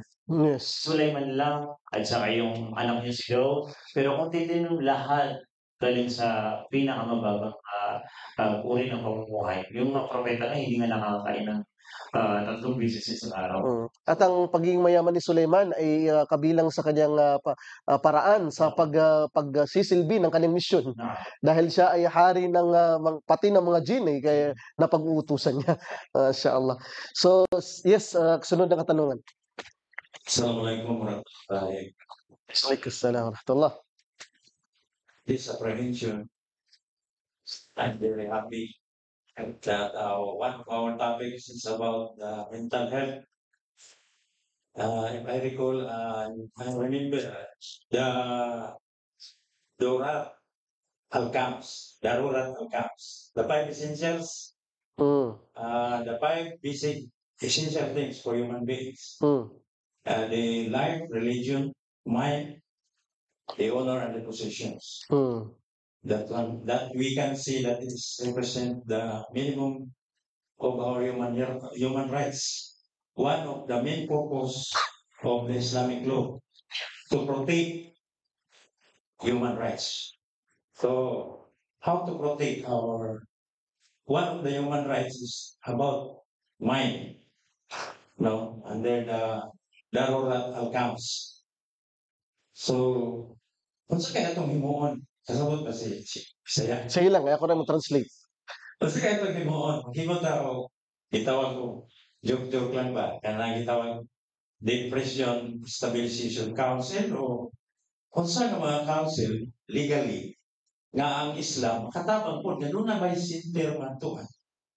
So, for counseling, if there's something about victims of depression, So, kana lang, kung na paano mo stats, sige. kana lang. Mashallah. So, tinatanong in short, no, na itong mga ganitong klase ng mga karamdaman ay meron ba tayong mga pwedeng mapuntahan, programa na pwede natin masabi na pwedeng mapuntahan o madulugan ng isang tao dumaranas ng mga ganitong klase ng problema like counseling or ganitong mga klase ng mga pagbibigay counsel sa mga nangangailangan nito? Counseling is misconception ng lalo na sa atin dito sa Pilipinas, sa mga Muslim communities. Wala silang, ang inisip nila ako, Muslim ka is kailangan matatag ka. Unlike sa ibang bansa, sa Saudi, may ganyan. May mga mutakhasis na ilmu nafs para mas lalong maintindihan yung galaw ng pag-isip ng isang tao. Mga ulama din sila. So, kung dito sa atin walang center tulad ng mga nangyayari sa ibang bansa, pwede ka makonsulta sa mga ulama. Pwede ka rin makonsulta sa mga ulama na mayroong sapat na kaalaman. Yung akida nila is totoo. Halos yung akida nila, huwag dun sa mga taong iba yung akida nila. Kasi baka mas lalong lumala yung sitwasyon na pinagbibilangan mo. Dapat magsiga ng tulong dun sa mga ulama na alam nila kung paano ka sasagutin. Alam nila, sisipin mo din sila sa tanong na gusto mong malaman. Kasi hindi naman lahat talaga gustong sagutin yan. May mga ibang tao na hindi pa rin naiintindihan yung mental health illness ngayon o mental problem ng mga kabataan. Alam nila kasi pag porket Muslim ka, kailangan talaga walang reklamos. Right? So, isa sa mga advice ko is, una naman is yung palaging pag-pray sa Allah subhanahu wa ta'ala. Hindi yan na dapat kalimutan ng isang tao. Pray na 5 times a day. Tapos, O pangalawa, piliin mo yung mga taong gusto mo makasama para hindi ka mas lalong ma-depress. Kasi isa sa mga nakakadagdag din ng problema, yung mga kasama mo may sarili ding problema. Mm. Hindi kayo nagkakatulungan at focus, lalo na kayo naguguluhan sa isa't isa. Kasi may problema siya, may problema. Pangalawa, yung mga hindi rin na stable yung pananampalataya. Huwag ka rin lumapit sa mga ganyang mga tao kasi hindi ka nila matutulungan. Mas lalo kang mapapalayo sa Allah Subhanahu wa Ta'ala pag hindi ka pumili ng mga taong gusto makasalubong ka. Pangatlo is kung single ka, mag-asawa ka. Kasi isa yun sa mga tao.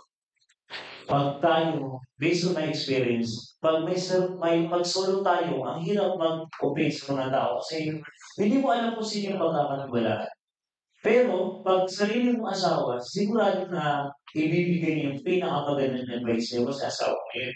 So, isa yun sa mga nakikita ko na pag yung tao dumaranas ng depression, isa yun sa mga mas maganda is mag-asawa. Single yung lalaki mag-asawa siya. Kasi para magkaroon siya ng sariling counselor ba sa sarili niya na mabibigyan siya ng mga advice.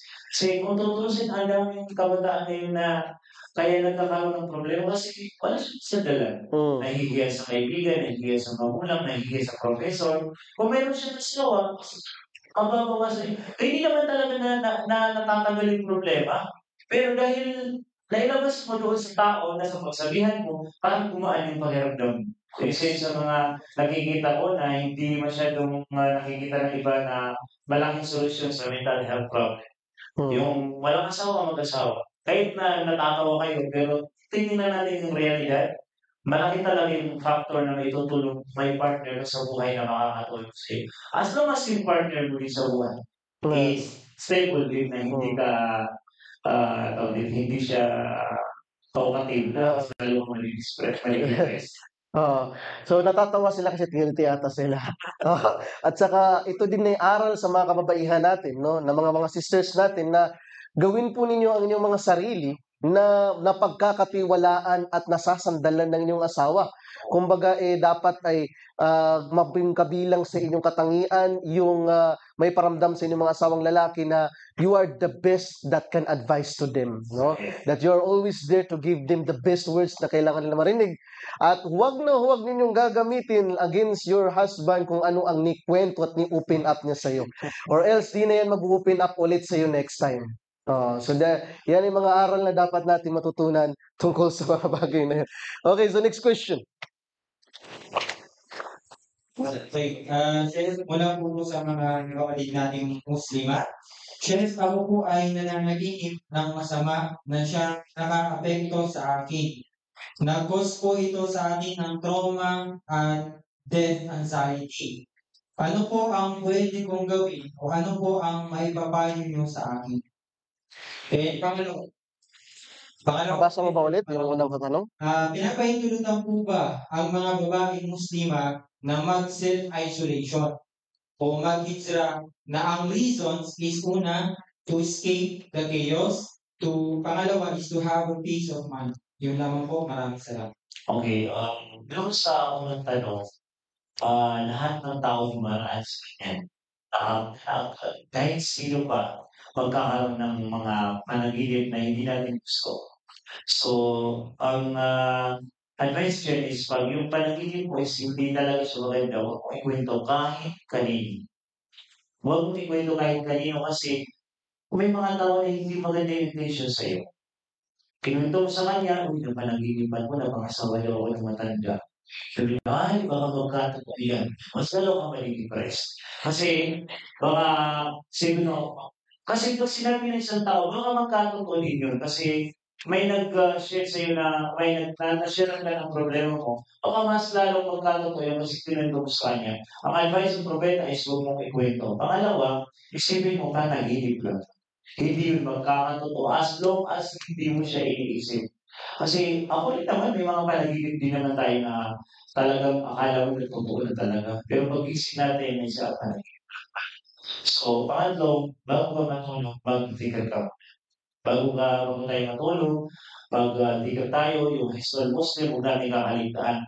Isa yun sa mga sign na may mga bumibisita sa atin paggabi na mga ibang nilalang Mga gym. o mga jinn pag hindi ka nagtitigan.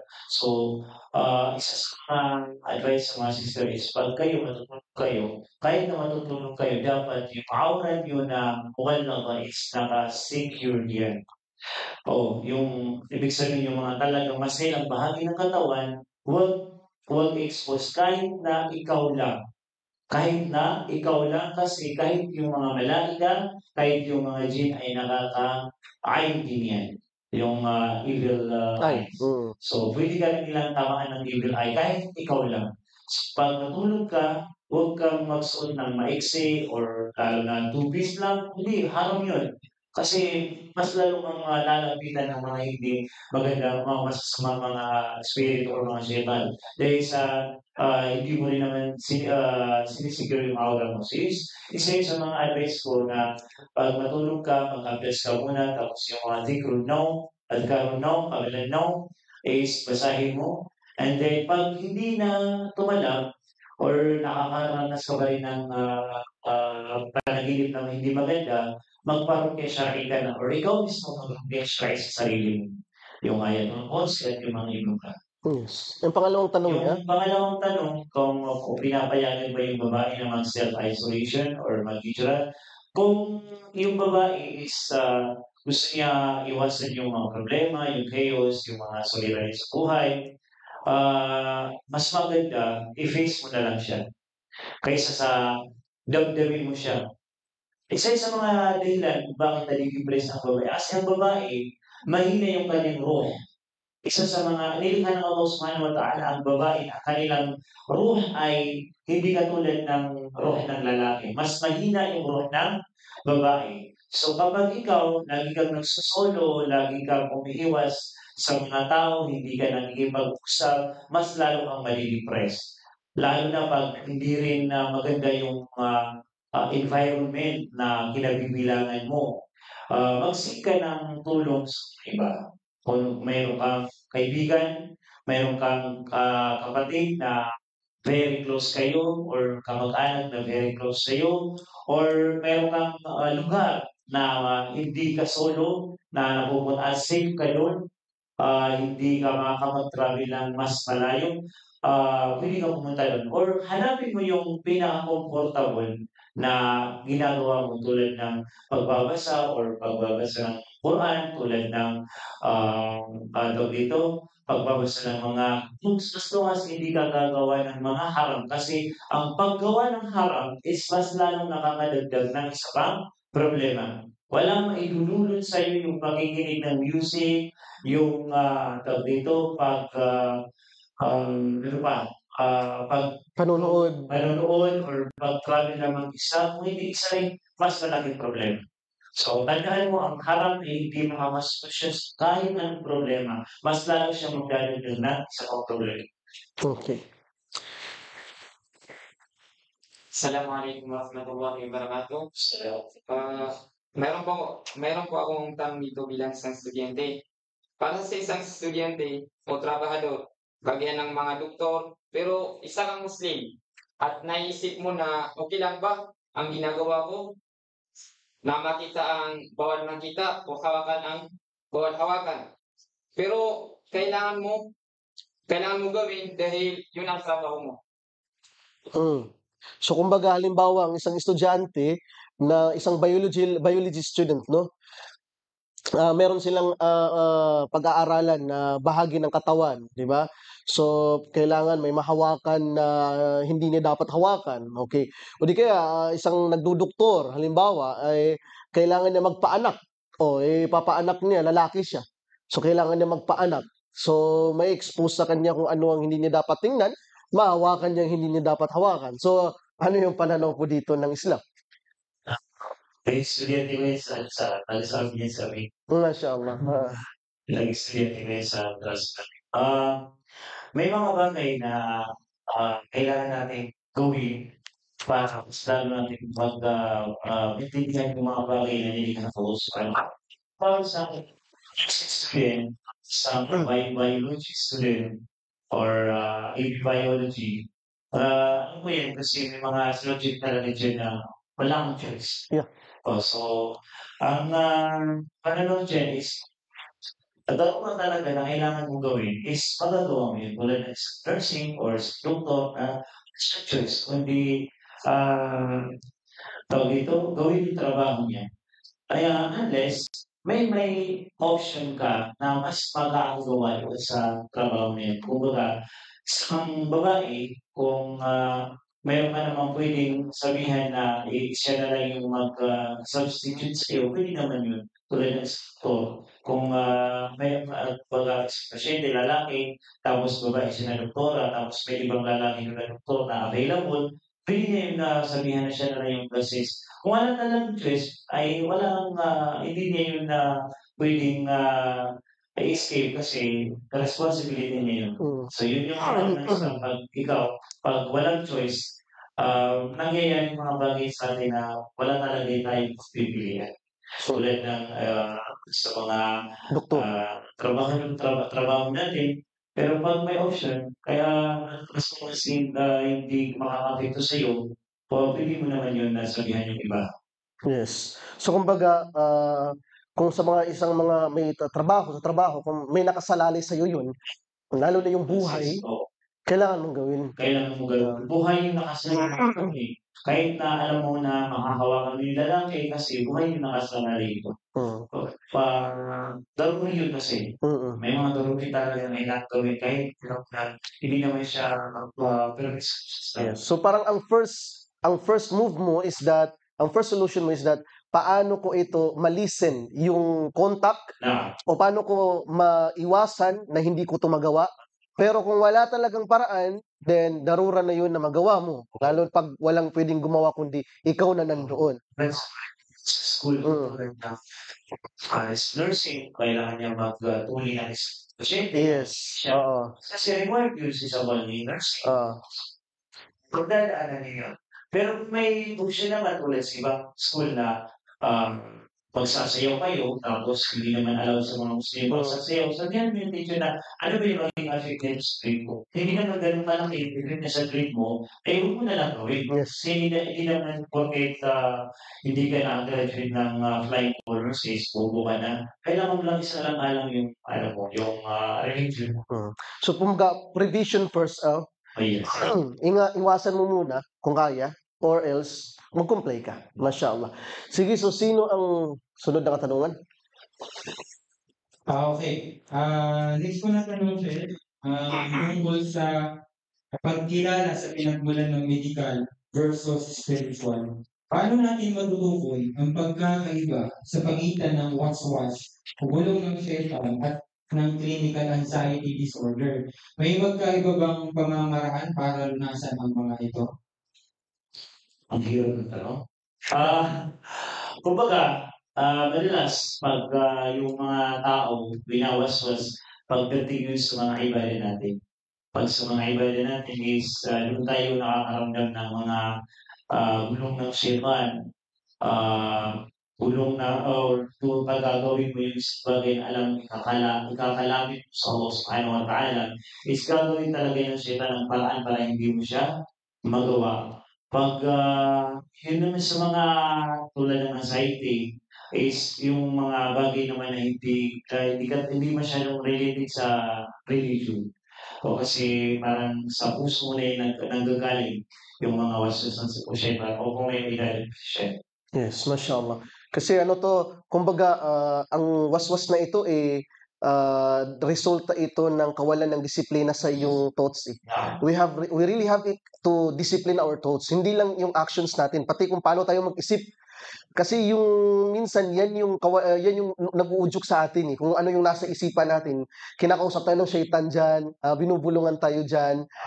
So kailangan mapalakas natin yung damir, yung ating conscience sa sarili natin, no? At the same time ay kapag di maiwasan ng tao yan, yung yung ano yung iniisip niya, talagang yun yung nagiging salita niya, gawa niya. Sabi nga, may kasabihan, although hindi Islamic, sabi na, be careful of your thoughts because your thoughts become your words. Be careful of your words because your words become your action. And be careful of your action because your action become your destiny. So, you really have to protect the way how you think, no? And discipline yourselves para maiwasan mo yung mga klase ng mga ganong klase ng waswas. So, next question. Okay. Tungkol naman sa stigma at community. Paano mababago ng komunidad ng Muslim ang stigma na ang paghingi ng tulong sa psychiatrist ay hindi Islamiko?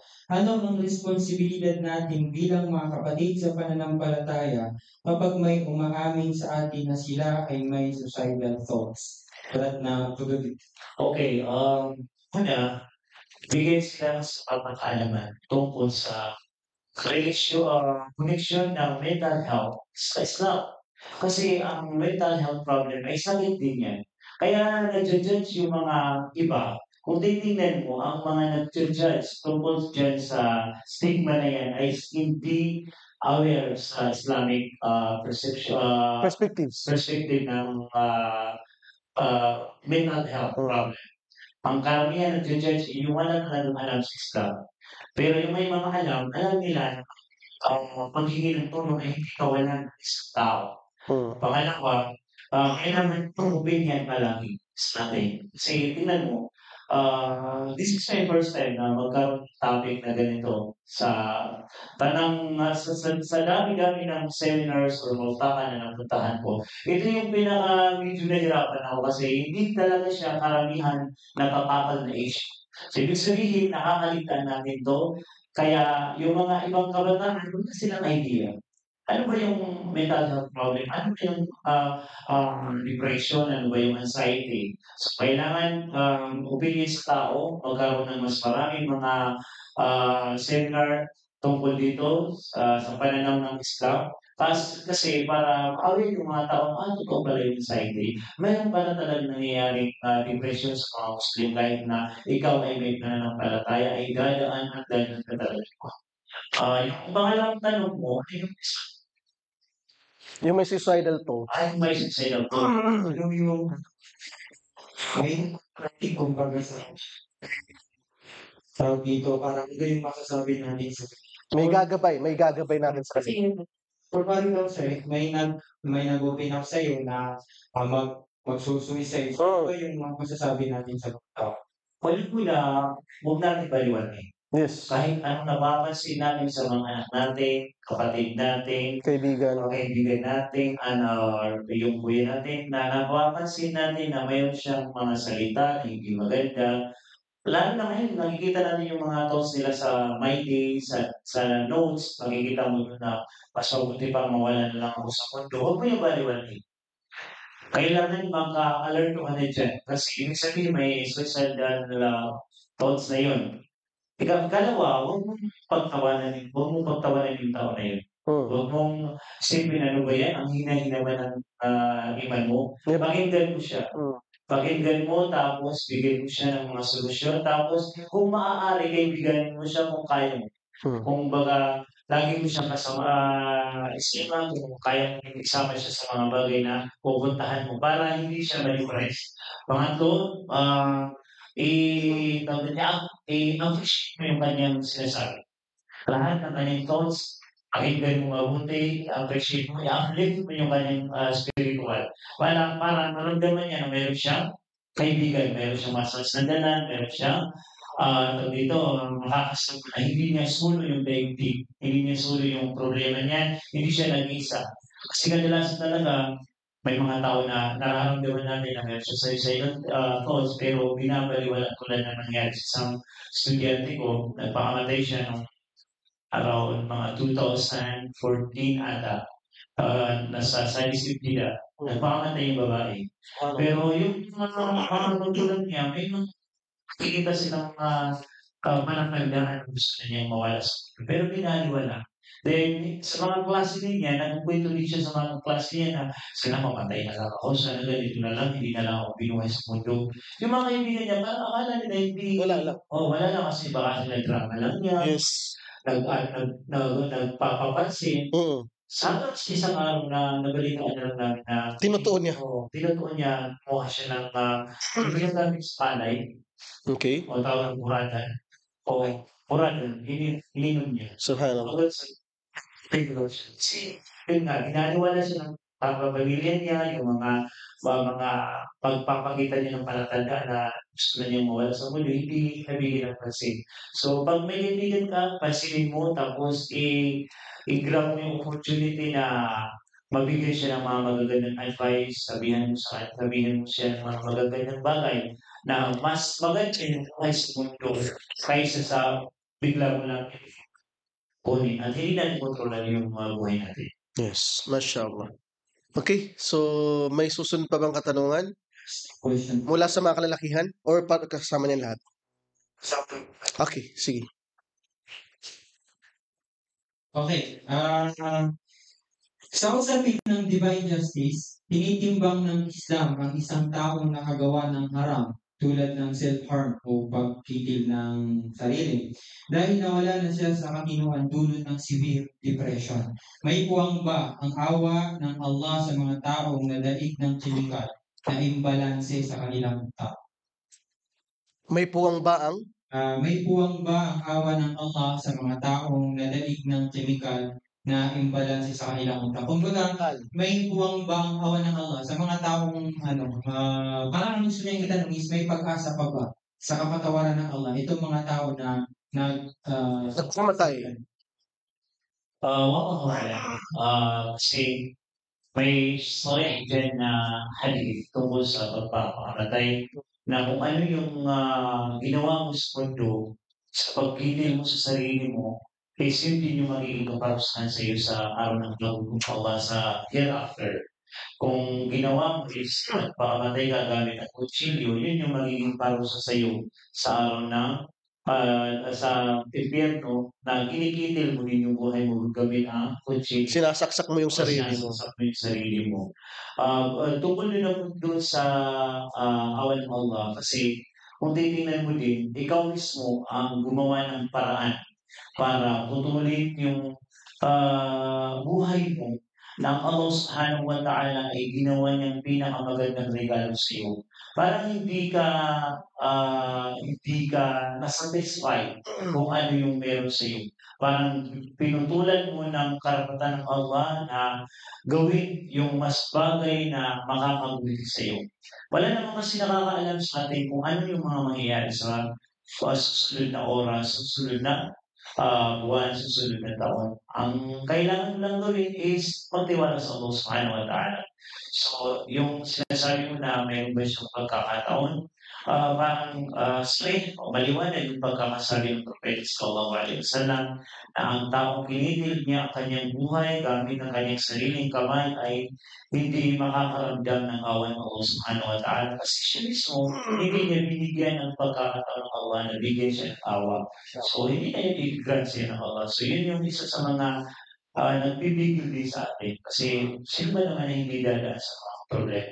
Pero pag naisip natin na, ano ba, ang mas matibang dito ba sa mundo na temporary lang? Pagdadaanan mo lang naman yan eh. Or doon ka mismo magdusa sa hereafter. So, isa yun sa mga malaking bagay din na hindi maraming masyadong nagpapakamatay sa mga may pananampalataya kasi alam nila yung mangyayari sa kanila. Wallahu a'lam.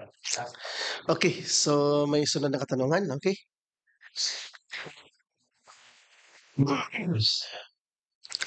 As a student, pwede ba akong gumawa ng haram kapag ang isang bagay ay wala kang choice?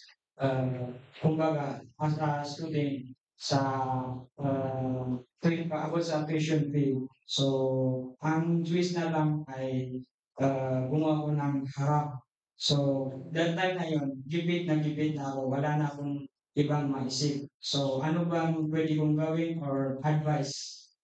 Okay, so pinahalimbawa yun. Halimbawa kung may ganong klase ng Simple to yung babae at saka lalaki.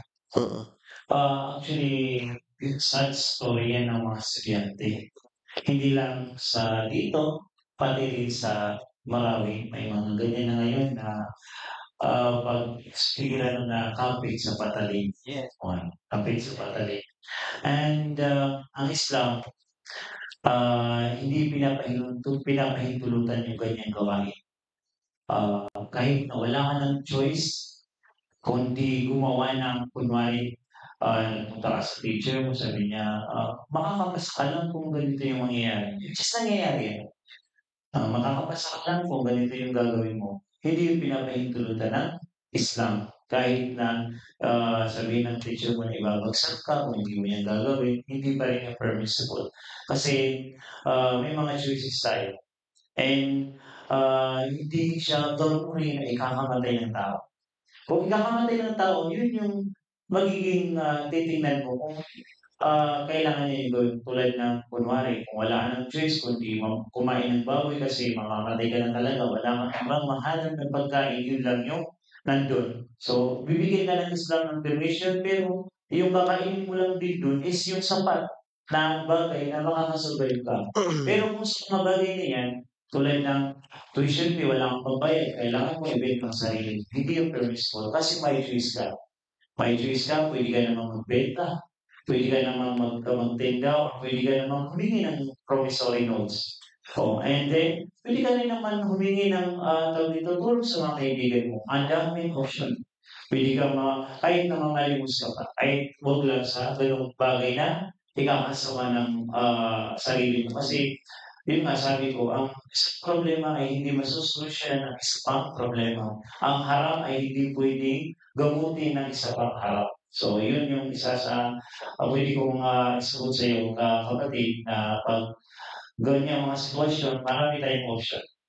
Minsan na rin tayo nalagay sa mga ganyang situation, hindi naman tayo nakagawa ng harang. Gumawa tayo ng ibang paraan. Marami tayong option ngayon. Working student ka, tutor ka, ang daming way para makakuha ng paraan para may pantustos ka. Yes, at ingatan natin, tandaan natin, huwag na huwag natin ikompromiso ang ating relihiyon, ipagpalit ang ating relihiyon sa anumang dahilan mula sa sekular na pangangailangan. So, kabilang dyan yung mga nangyayari sa mga estudyante, this is what we see, lalo na dito sa Iligan City, yung paaralan nila, yung school nila ay tadtad ng mga batas, pamantayan na kumukompromiso ng kanilang paniniwala. Yan ay dapat ay pag-isipan mo kung dapat magpatuloy ka mag-aral sa ganyang klase ng paaralan.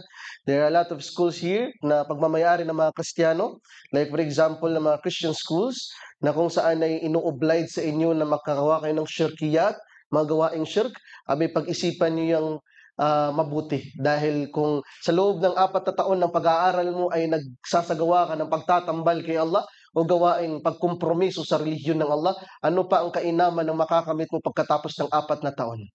Wala kang makukuha mabuti. So, ingatan po ninyo ang sarili niya, mga nag-aaral sa mga ganyang klase ng paaralan. At naway tawfik kayo ng Allah subhanahu wa ta'ala. Amin. Okay, so alhamdulillah, bago tayo magtapos at bigyan ng pagkakataon ang ating sheikh sa kanyang conclusion, ay gusto lamang po natin na i-acknowledge ang lahat ng mga participants natin na dumating dito mula sa iba't ibang mga schools, no? Yung mga nag-join sa atin mula sa mga iba't ibang paaralan. Ang Matunggaw Muslim Youth Council, this is a community organization, Association of Muslim Youth Advocacy, Kapitulian Umpungan Muslim Students Association ng Iligan Capital College, ang Pitirian Muslim Students Association ng St. Peter, ang MEMSA ng Inisyo IAT, ang grupo ng Amal al-Umma fil Philippine, at of course, ang mga kapatid natin, kasamahan natin sa Iligan Chapter, ang EEI Iligan Chapter officers. Nandito kasama natin at ang mga iba pang mga bisita natin. Alhamdulillah. So Sheikh, ano po ang conclusion ninyo bilang katapusan? Khulasa o akhir risala na gusto ninyong ipahiwatig tungkol sa topic na ito? Alhamdulillah, bigyan tayo ng pagkakataon. Research din tungkol dito sa mga ganitong bagay. Lagi natin isipin na ang bawat nangyayari sa ating mundo o dito sa ating sariling buhay, isipin natin ang Allah subhanahu wa ta'ala ang kumontrol dyan.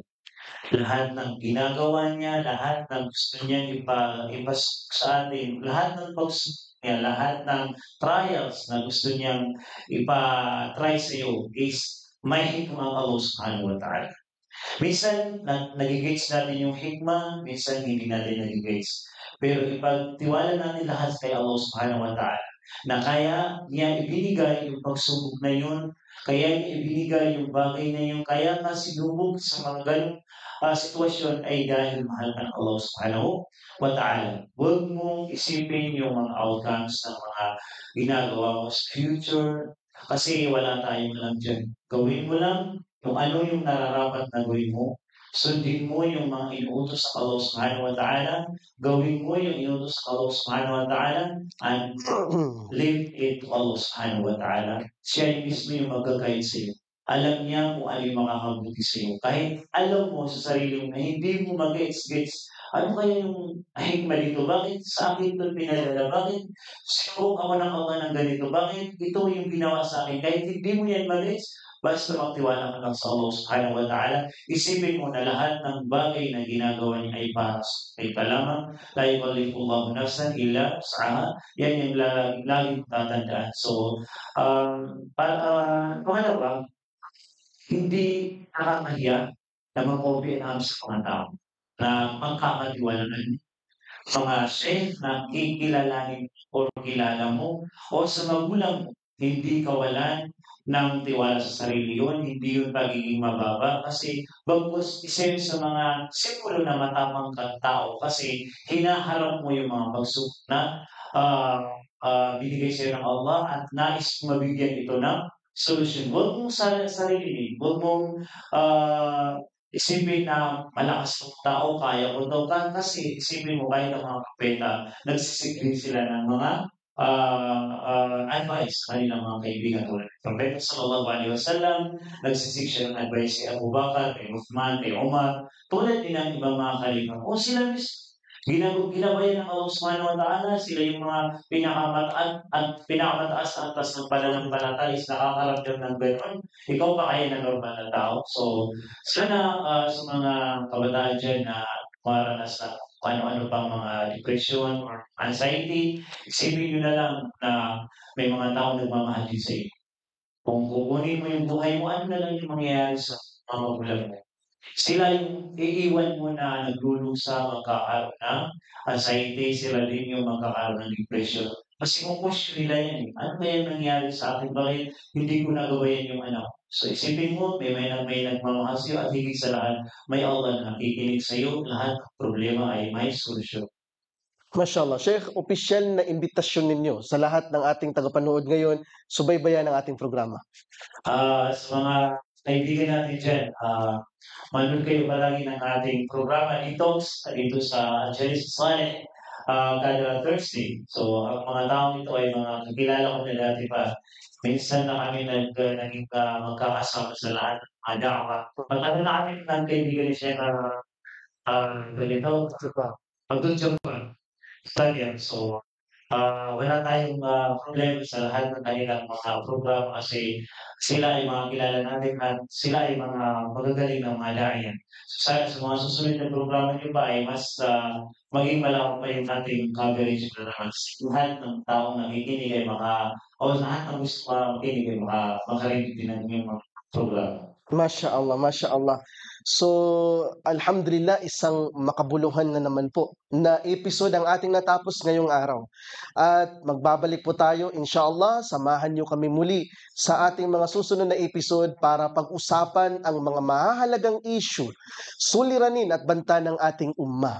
Kaya, inshallah ta'ala, dapat maunawaan mo, my dear brothers and sisters, sa programang ito. Dapat may pakialam ka. Ito si Ustad Abdul Jabbar at maraming salamat. Assalamualaikum warahmatullahi wabarakatuh.